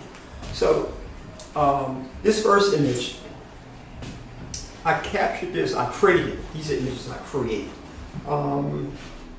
in 2021 after about 8 months in 2020, from March 2020 until I would say September of 2021. I was traveling around the city documenting a group of health professionals who were providing free testing for neighborhoods around Philadelphia and the surrounding area. And one of the reasons why I started was because this COVID-19 thing was happening. I didn't know what the hell it was about. And it was affecting my work. Wasn't getting called for assignments anymore because everybody was afraid. You know, so one Saturday I decided to go to a church in North Philly where they were testing people just to see if I can even be out in the world and how close can I get to the people I'm capturing images of. Because normally, even when I'm doing photojournalism, I'm normally close. I mean, I get close because I feel as if I'm standing close to the subject matter, then I can feel them. And I can feel them, then I can feel the energy. And then once I feel the energy, then the energy will tell me what to do. And at what time, what moment should I push the shutter button? How should I compose the image? And it tells me what to do. So I did that for about 8 months, and then I decided I wanted to switch off. And I wanted to capture images of people who had either developed COVID-19, got well, were recovered, and everything was like normal again. Or I wanted to capture images, create portraits actually, of people who had family members who developed COVID-19 and died. So first 8 or so is about that particular project. So this woman here, a friend of mine told me about her family. Her mother and father developed COVID-19 in, I think, 2021. Both of them went into the hospital almost at the same time.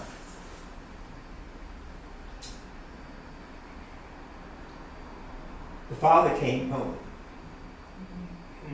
The mother came home. The mother had to go back into the hospital. She never left that hospital. The day I went over to create this particular portrait, my intention really was to do environmental portraits of a husband and wife separately. And these are environmental portraits. You go into someone's house or office building or even outside, and I set up at least one portable light flash system. And I control the light. I mean, it doesn't show up really, really well on the monitor, but I control the light. I mean, I control how I want the images to look by the positioning of the light and how the light that falls on the subject matter compares to the light behind them. And I pay close attention also to details. Like I made certain that she was standing in a certain way where the composition worked.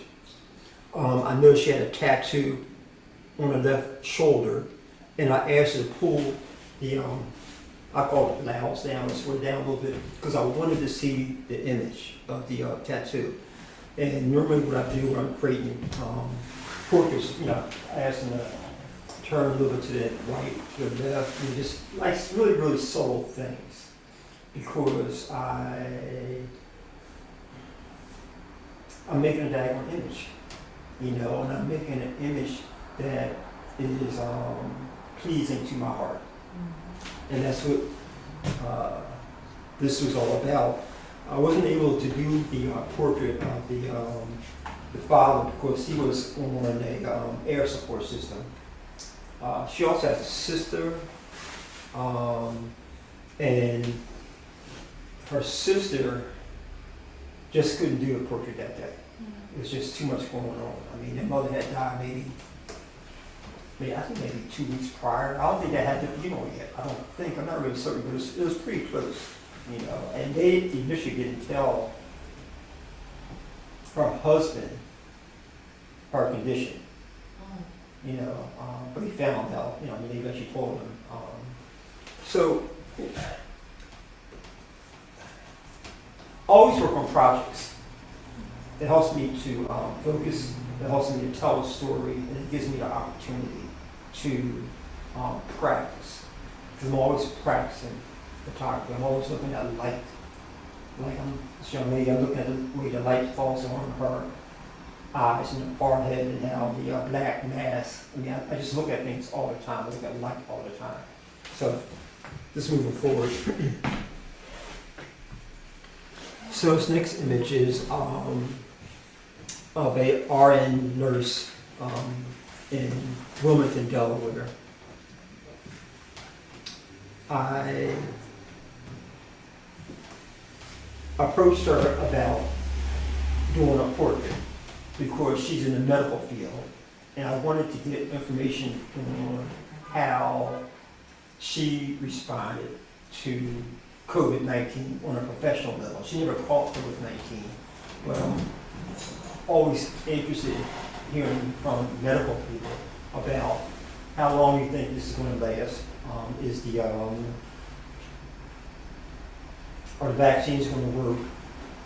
Can we go back to normal tomorrow? You know, and she said, "This is going to be around. It's going to be around." I mean, she is at that point that we created this image, and this was done outside in the back part in our yard in Bear, Delaware, or something like that. Is that Bear? Is that correct city? Yep. Yeah, I think Bear, Delaware. And I took a light, I set up one light to the left of the frame, and I made this image. And I worked on it in Photoshop because I wanted to make a certain statement. I wanted her to pop up, her face, you know, and the color of the top she had on. And I wanted the background to go sort of dark, you know. But you know, I do my editing in something called Photoshop. And normally when I go out and do these portraits, I can't come back to my place and even eat. I can't come back to my place and drop off my camera equipment and go somewhere. I always, and almost every time I do images, especially when I'm doing portraits, when I'm done, I always say to myself, okay, you know, I was able to make something that I like. I'll look at it tomorrow. It never works. I always go home, bring in my equipment, my cameras, and the lights, because I never leave my equipment in my car. And I got at least one image. Got to look at least one image. And once I find the image, I'm on it. It's like, all right, Raymond, let's do something. Wow. It's like it's interesting. I mean, I have an interesting relationship with my photography. I really do. So she's been helpful in connecting me to other people regarding COVID-19. So the next image is of this young man. She actually referred me to him. They're both bicyclists, and they ride hard. They ride long distances. I used to ride also, but I stopped a couple years ago.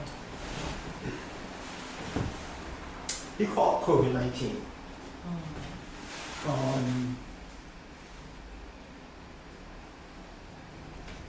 He was not feeling good one day. Told his wife about the way he was feeling, and they both decided, I think we should go to the hospital. Mm-hmm. He went to the hospital.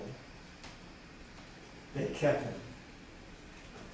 He was in for, I think, about 10 days or so.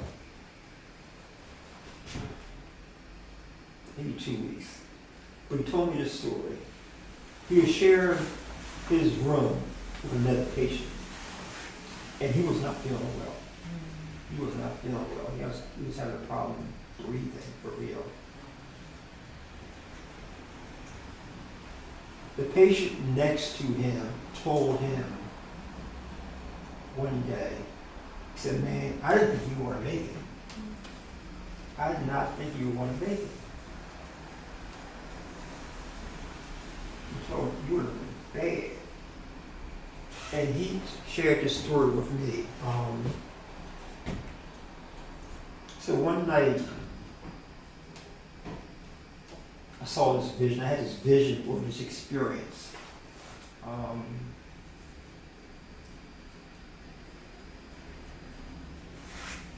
I saw darkness come get me. It's not death, not darkness, death. He told me he saw death come to get him. And as death was about to snatch him up, he saw two angels come in his vision and tell death, leave him alone. He had stuff to do.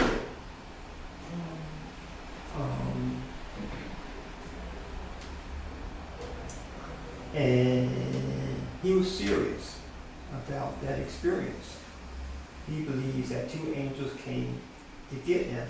And we shared that story with his nurses. They said, I'm not surprised. We hear that all the time.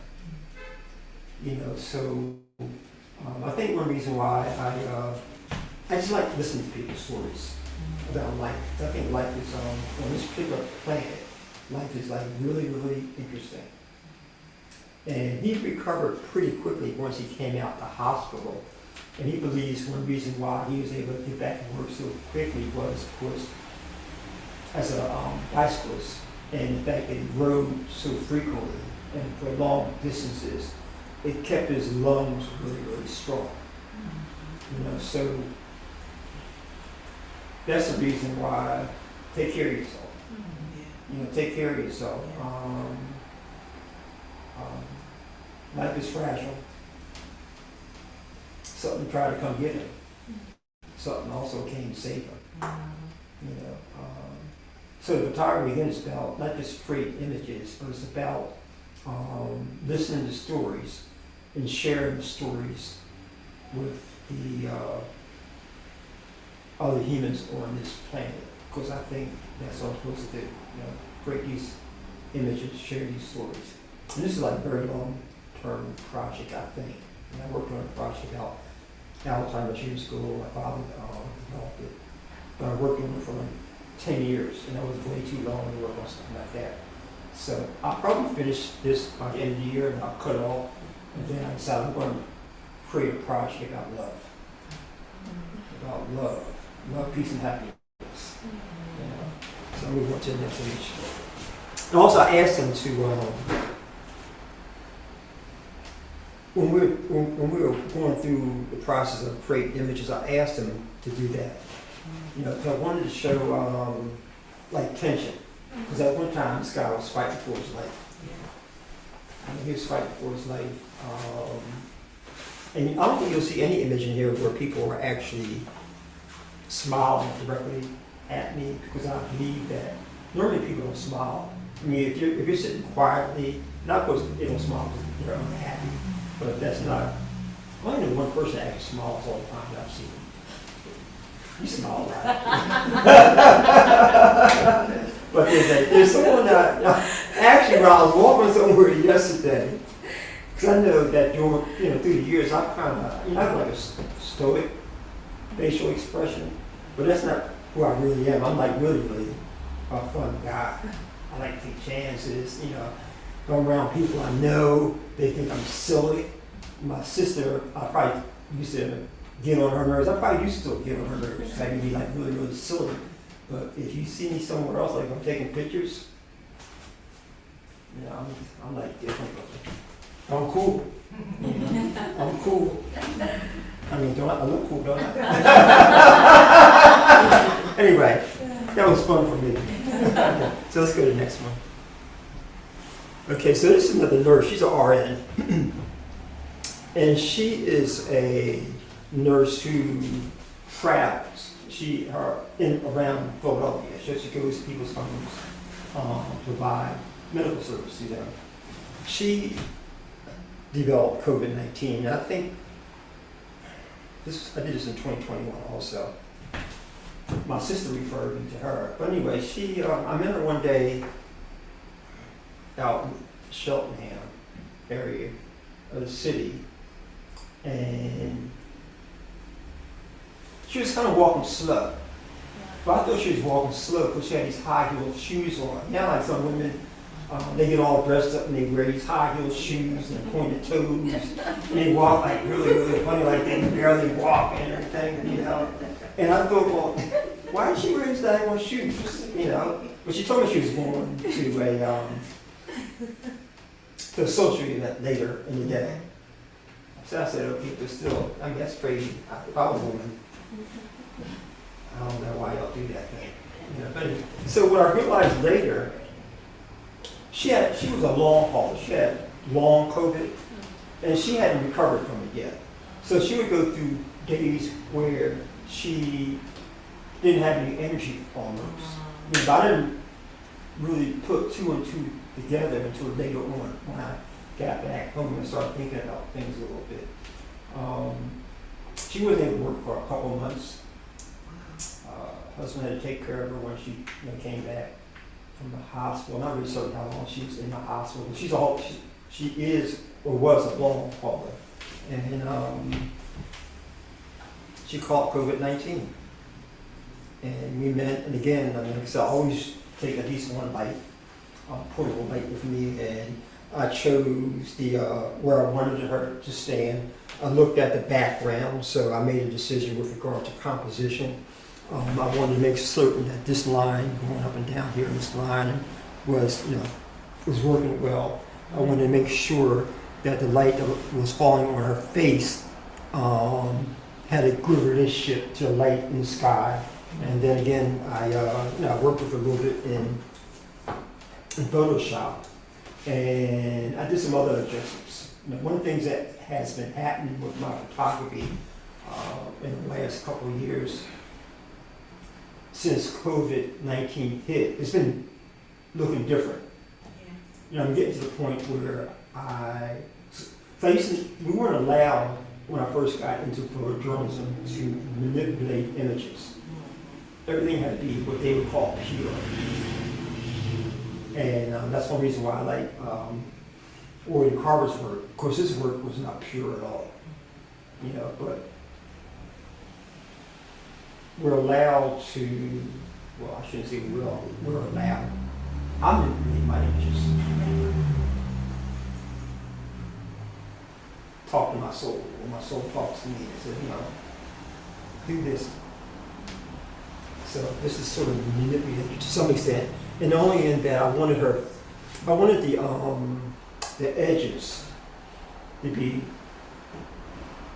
sharp. Now I wanted I like contrast to some extent, and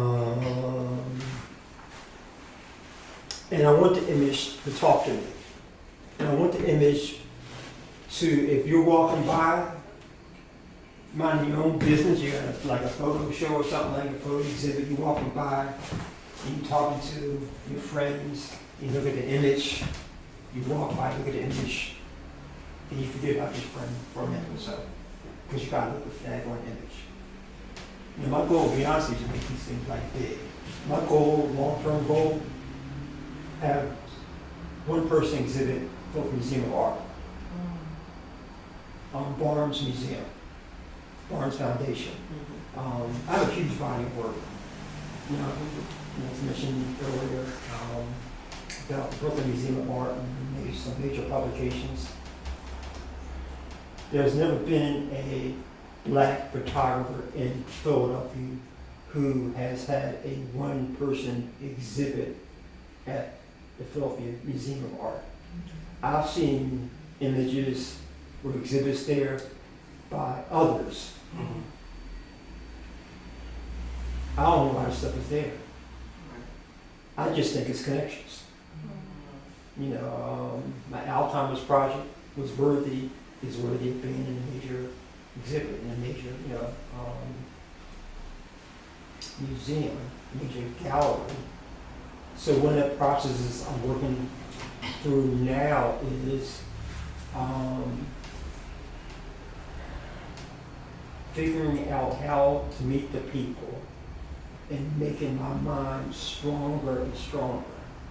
Of course, I believe that the mind creates your own world, moment by moment. And that's how I created these images. This image. I created this image moment by moment. So this is another person that that nurse, the first nurse I talked about, referred me to him. He got in contact with me one way or another. He never caught COVID-19. Also, at the time I created this image with him, he wasn't vaccinated. He didn't believe in vaccination. Some people are afraid of the vaccination. I don't understand. I'm vaccinated, but some people, for whatever reason, life experiences, past life experiences, whatever, they don't trust the government, the history of black people being tested, manipulated, stuff like that, won't take the vaccine. He's married. I think he has a couple of children, but he doesn't have to go on site to work. Actually, his job is in Maryland, so he can work off site, and he's in a position where he's able, and this is back in 2021, to get tested as often as he wanted. Of course, he could afford to do it. He could afford to do it. I don't think his company was paying for it. He could afford to do it. He read a lot, and he felt comfortable. And I told him during our conversation, I said, "Man, it's cool for me. Everyone has life decisions to be made, and I can understand. I don't eat meat. I haven't eaten meat in like 45 years or so, so I don't trust meat. But anyway, I had him stand against his wall beside this painting, and I wanted to use the I guess that's burgundy color or something. I don't know what the color is. Purple. I call it, as a man, I call it purple. But I wanted to play off the design in this image, this painting, with the design in his shirt. And had one off-camera flash to the right of this frame, and I shot this image from a little bit below him. Of course, this is the best way that I could determine at that particular moment of how to make this image that I like. I think he also rides a bicycle. 5 minutes.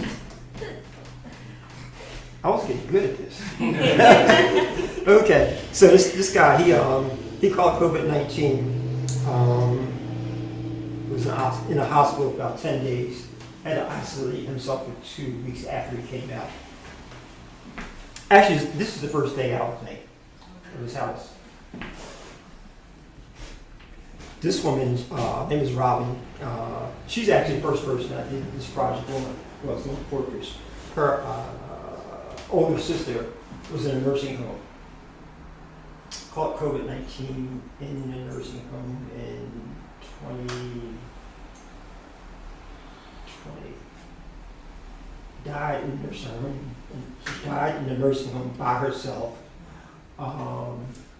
Family was not allowed in at all. The clothing she has on, that red purse, that's her sister's clothing, and that's her sister's purse. At this point, she hadn't gotten over it. And again, I had to brought the light out with me, balance the light, fall on her face with, the background in the wall. Went down to Atlanta, Georgia, to start my COVID-19 project also. This guy's actually from Philadelphia, but of course his office was closed. He was able to work off-site using his computer. For him, it was a blessing.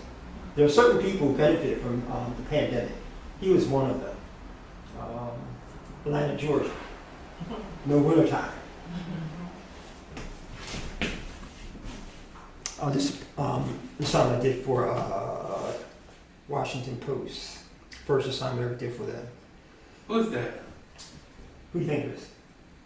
I know them. Christian McBride. Okay. Okay. So the editor, when he looked at my portfolio one day, he said, Raymond, I like you don't have images of famous people.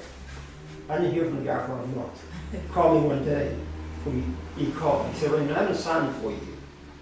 You available? I said, yeah, man. About time you called me. I need you to travel to North Jersey and photograph Christian McBride, famous person. So this is my first assignment. And what was beautiful about this assignment, the editor said, man, do your thing. If you want to do some black and white, do that. Just create. I would not have been able or been allowed to do that for the Inquirer and Daily News. I turned it black and white. I manipulated the image so that this went all white. Yeah. I think it's a cool image. Yeah. All right. This is assignment I did for the POLITICO, University of Pennsylvania. He was a PhD student, had recently graduated from University of Pennsylvania, and we met outside, and I did about, 30 images. I like to try to do things that are a little bit different. So this black right here and right there, that's actually a leather book bag. And he was sitting on a table and sitting down in a chair on a table. And I saw the strap, so I pulled the strap in a way to create that composition. Mm. Wow. Okay. Universe told me to do that. Because I slowed down.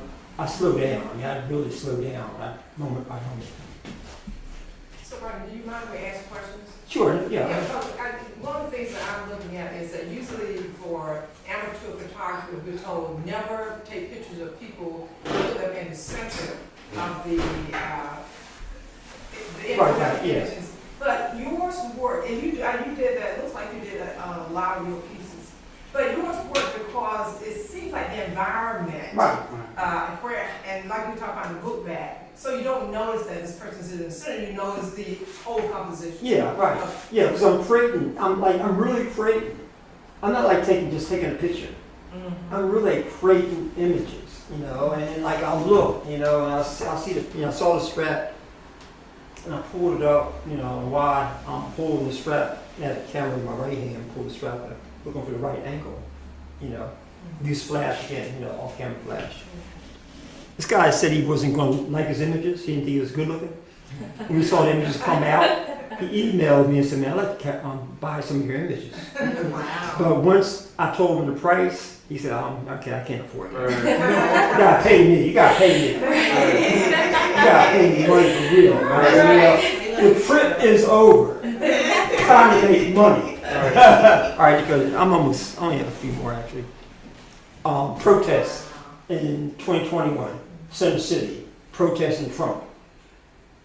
Late at night. I didn't do any assignments in 2021 after March. Rest of the year, I was just going out practicing, understanding my camera. This was late at night. I saw how the light was falling, and I stayed on the student. I stayed on him, looking through the viewfinder, waiting. So I took maybe like 4 images of him in this whole sequence. Listen to the universe. This is another one from the same night. It almost looks like daytime. Well, one of the interesting things, well, actually it was daytime, but they were walking under that bridge, where Ray Trump is. It's not the bridge, it's the, Was this like the day of the convention center, the vote, where everyone's like, counting the votes? It was around that same time, so I forget exactly. But it was actually daytime. but on Arch Street there, you know, that's covered. So they were walking out of the shadows, and light was starting to hit them to some extent. And I saw that. I followed light on the outside, because light tells a story. And I waited. And as they were coming out, and I was looking at the light, and I was looking at the shadows, because like, I mean, you know, that Roy Carver thing, you know, the darkness. It was daytime, but because where they were, there was also background that was dark. And it tells a beautiful story, you know, story. This is another protest at night. It was nighttime for real. That's Crystal Strong. We work with her Oh, yeah, for real? quite often. Oh, okay. Okay. Crystal Strong, okay. She's strong right here. Yes, yes. So let me ask you, this is a very, very interesting one because she's almost off the campus. Right. So what do you think, I'm just trying to figure out what are your thought processes, because I am to put it in the center, like most of us, but this works because she's almost off. What were you thinking on that? That's because the light was hitting her face. And that's what you were going Yeah, I mean, the light controls photography. Okay. It was nighttime. Right. There was light hitting her face at that particular moment, and I followed her a little bit, but she wasn't. And this is great composition because it creates tension also. And it's like a great balance with that one street light. Right, yeah, right. You know, it's like pulling you, like you about to fall off with her. Right. But it's pulling you back in. Yeah. I like that. Yeah, I pay attention to everything when even if I'm doing street photography, I pay attention to everything. I pay attention, I see the light that's sitting on the other side of your face right here. Look at her. Everyone look at her. See that? Yeah. Okay. This is another protest. My capture, I actually call this image Black Love. Oh, nice. And some days I only go out with one lens, which forces me to work harder, because I don't want to use a zoom lens when I'm doing portrait work, because it's just convenient. But I don't zoom. It's kind of like I just go closer. But this was a practice day for me. It works good. Can you also say one other thing about that? But I like the tightness. Right. Makes you feel the intimacy. Right, too. right, You yeah. could have gotten the surrounding. No, I don't. I've never, you know. When I'm doing portraits, even street photography, I'm always tight. Okay. This next image, I shot this because I wanted to wide angle. Because you know, when you're doing assignments for like newspapers and stuff, they want you to do tight. They want you wide. You know, that whole thing. And I wanted to tell a story about the crowd. Besides that, the main focus is these two guys, and this right here, his pose. I like this. You know, this is Obama. This is captured in 2009 in North Philadelphia Progress Plaza one Saturday morning. Supposed to go ride my bicycle out to Valley Forge one morning. A friend of mine, he called me and said, "Man, Raymond, Obama's coming to Progress Plaza. Let's go see him." I said, "Man, you out of your mind? I have images of Obama. I want to go ride that on a bike." So I could ride a bike. Well, back when I was riding a bike, I could ride me that bicycle. But anyway, I went. And the reason why I didn't want to go is because I knew that at these type of events, all the photographers would be on a platform. Yeah. The candidate would be up on a platform. Behind the candidate are people waving signs and stuff like that. I didn't want that. So I didn't even take a long lens. In order to capture the type of image, you have to take like a telephoto lens. I didn't take that. I took like a medium, a wide angle to medium focal length, which meant I had to get close to this if I was going to take any type of pictures. No one has this picture other than me, because no other photographer was in that area. And the other thing that's so unique about this particular image, and it kind of shows up better in this image. If you look at this image, you see the light touching his face, the same light is touching his hand, the same light is touching his chest. If I had tried to take this picture in 1990, I would not have been able to do this because it was about 11:30 in the morning. One of the hardest times to capture an image that makes any type of exposure with regard to ratio of darkness versus light. It's hard. You know, but I knew if he turned to the sun, and I had preset my camera. I knew that 11:30, I knew how to set my camera. If he turned to the sun, I was gonna capture an image. Return to the sun, I captured this thing on a great image. What's really unique about this image, I had the opportunity when he came back to Philadelphia in December of 2019 to show the original to him. He signed it for me. Wow. So I have the original, and one reason why, and the reason why I call this touched by light is because of the way it touches his chest area, his face, and his hands. And I had to go through his travel secretary, his and security to see him. And I know when he saw this image, it caught him off balance. You know, I eventually sent him a large copy of the signed print. I know he received it because I received a card back from both him and his wife thanking me. And also his person who was dealing with the art, his art, called and asked me how much I was selling for. Because once they leave office, they have to either pay for the art or donate it. So I know he has, besides the fact that he sent me a card. This is a moment of me following my intuition. I love this picture because the shadow almost makes his arm even longer. Right, yeah. You know what I mean? Like it's extending. And I saw him in Wilmington, Delaware at Rodney Square. And the feeling I had there is the same feeling I have looking at it. I mean, it's not like he's blessing us. But you felt like you are the one. Yeah, I felt like we were brothers or something. Yeah. To be honest with you, I haven't talked about this in a long time. I feel as if we pre-arranged to do this. Progress Plaza, developed by a black man, Reverend Leon Sullivan, first black president of the United States, black man, Raymond W. Holman Jr., black photographer, captured his image. I own the rights to the image. And I think this, I'm almost done. Did this a couple months ago. It's about, I've been thinking about race relations a lot. I was at an event, and I was talking to this young lady. She's Asian American Chinese. She was born in Mississippi. I've had fear of the South since I was a teenager. So we got talking about, race relations. We met one day and, composed this image. I did this on purpose, the way the leaf is going in there. Friend of yours. This is Imani Perry. She's a professor at Princeton University.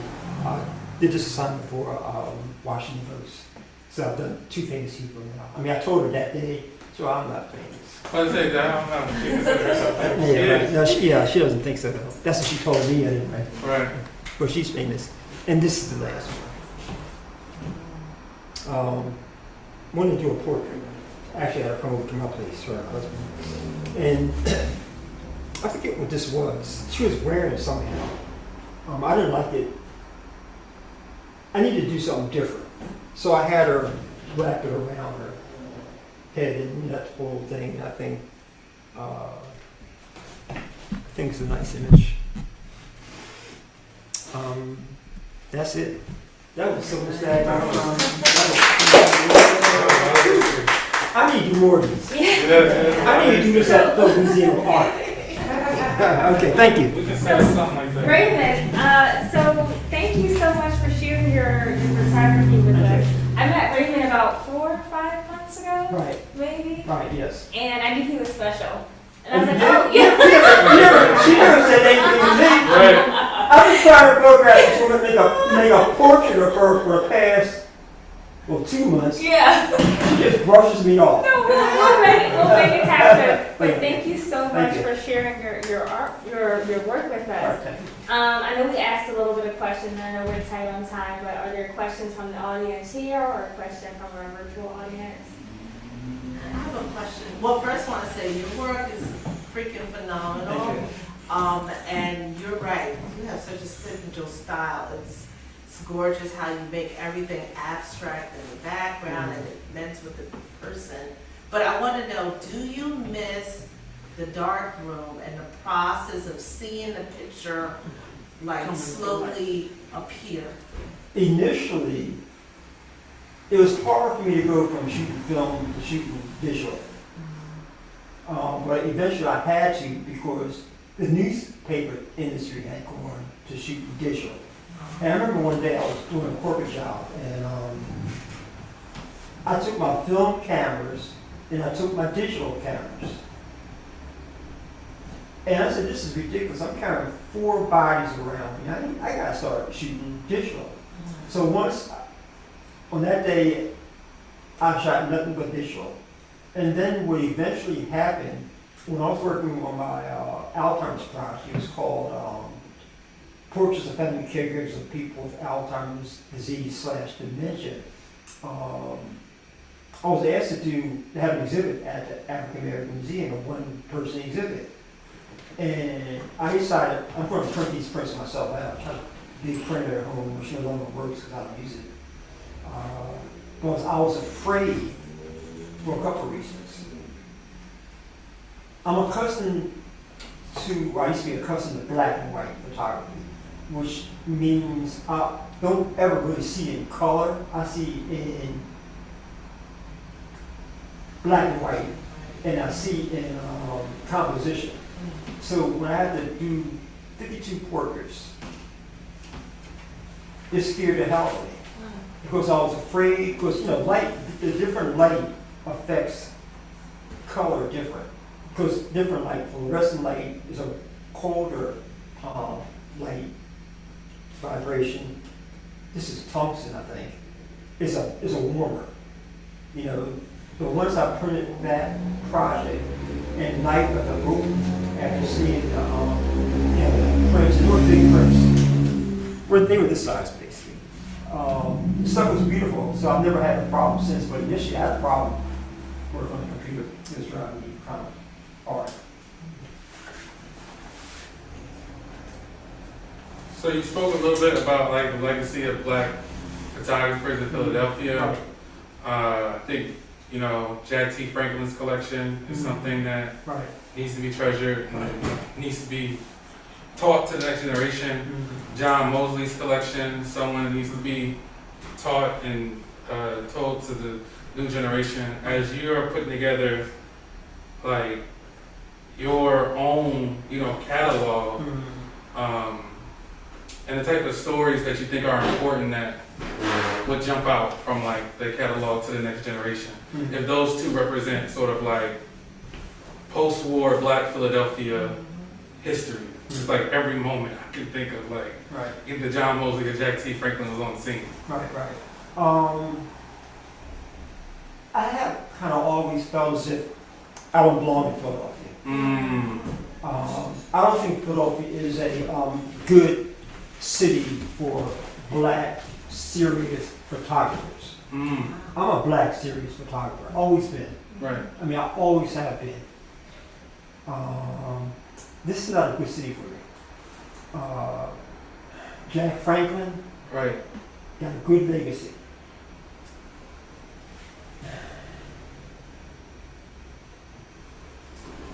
Mosley got a good legacy. The photographers that I was affected by and still are, as I was developing strong interest in photography, were photographers that were from other countries who were known on a national or international level. before the pandemic, I had made a decision in 2019. In 2020, I was going to start getting out of Philadelphia when the pandemic came. Right. It screwed everything up. I want to be known on a national, international photography. You know, that's why I work on projects. Right. That's not why I work on projects, but if I want to, the decisions I've made to walk away from corporate America, walk away from other things, I didn't do it so I can just do some dang on photography. I did it because of this inner drive to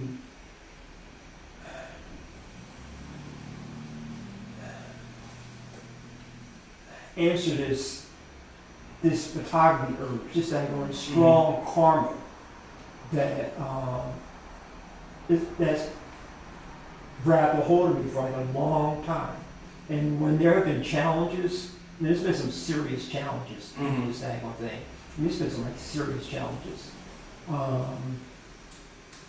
Once I quit for a while, for about 4 months, I asked for a job. Someone got me a job. I wanted a job in City Hall doing photography. This person said, listen, Raymond, I know someone who gets you a job on a turnpike. I said, oh, God. I said, okay, well, you know, I'm getting 8 hours, 5 days a week, something like that. You work on the turnpike and the toll booth, you're a daggone slave. Lord. And I say it this way. You can't leave that booth unless you get a replacement. If the replacement doesn't come, you have to work another 8 hours. If you decide to leave, they call it AWOL. All right. You can actually be forced to work 24 straight hours. I'm not good at stuff like that. Right, right. I mean, I'm not good at, I'm not, I try to be like really humble and stuff like that, because like, I really do.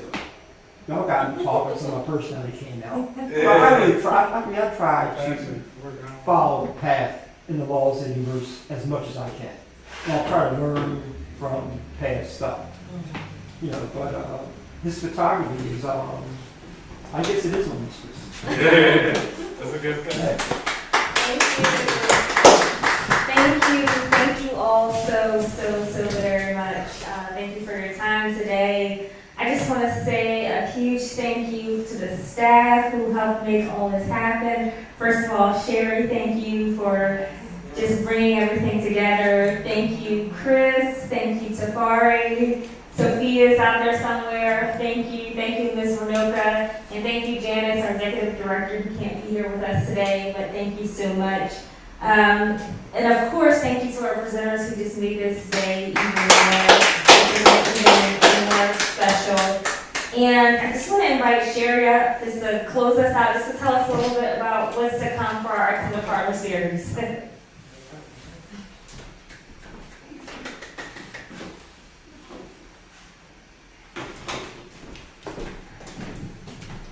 Thank you. Thank you.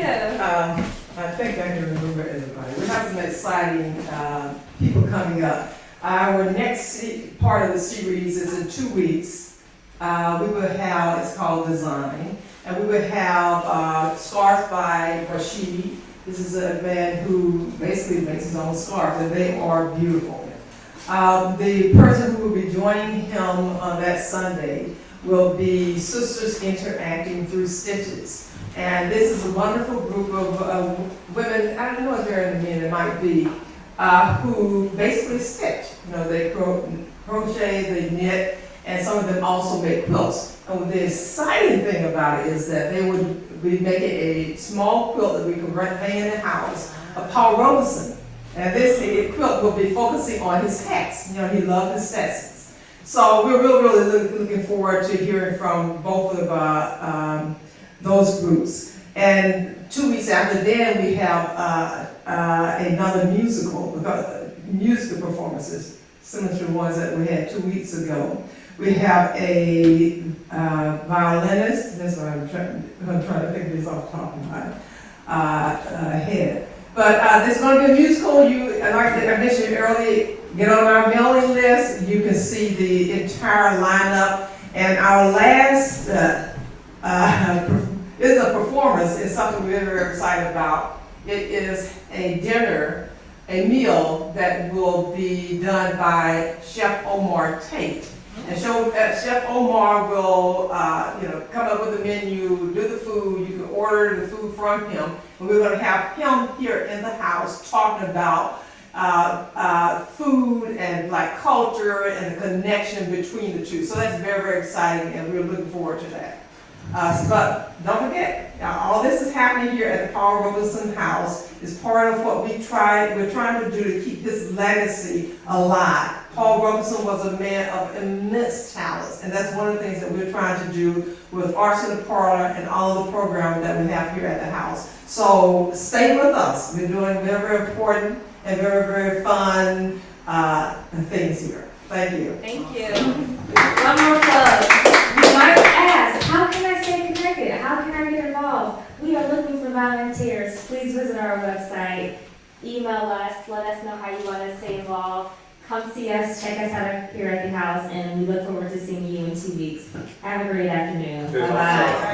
You can also let us know on the mailing list right on the table. There's a Yes, checkbox. please feel free to sign up for our volunteer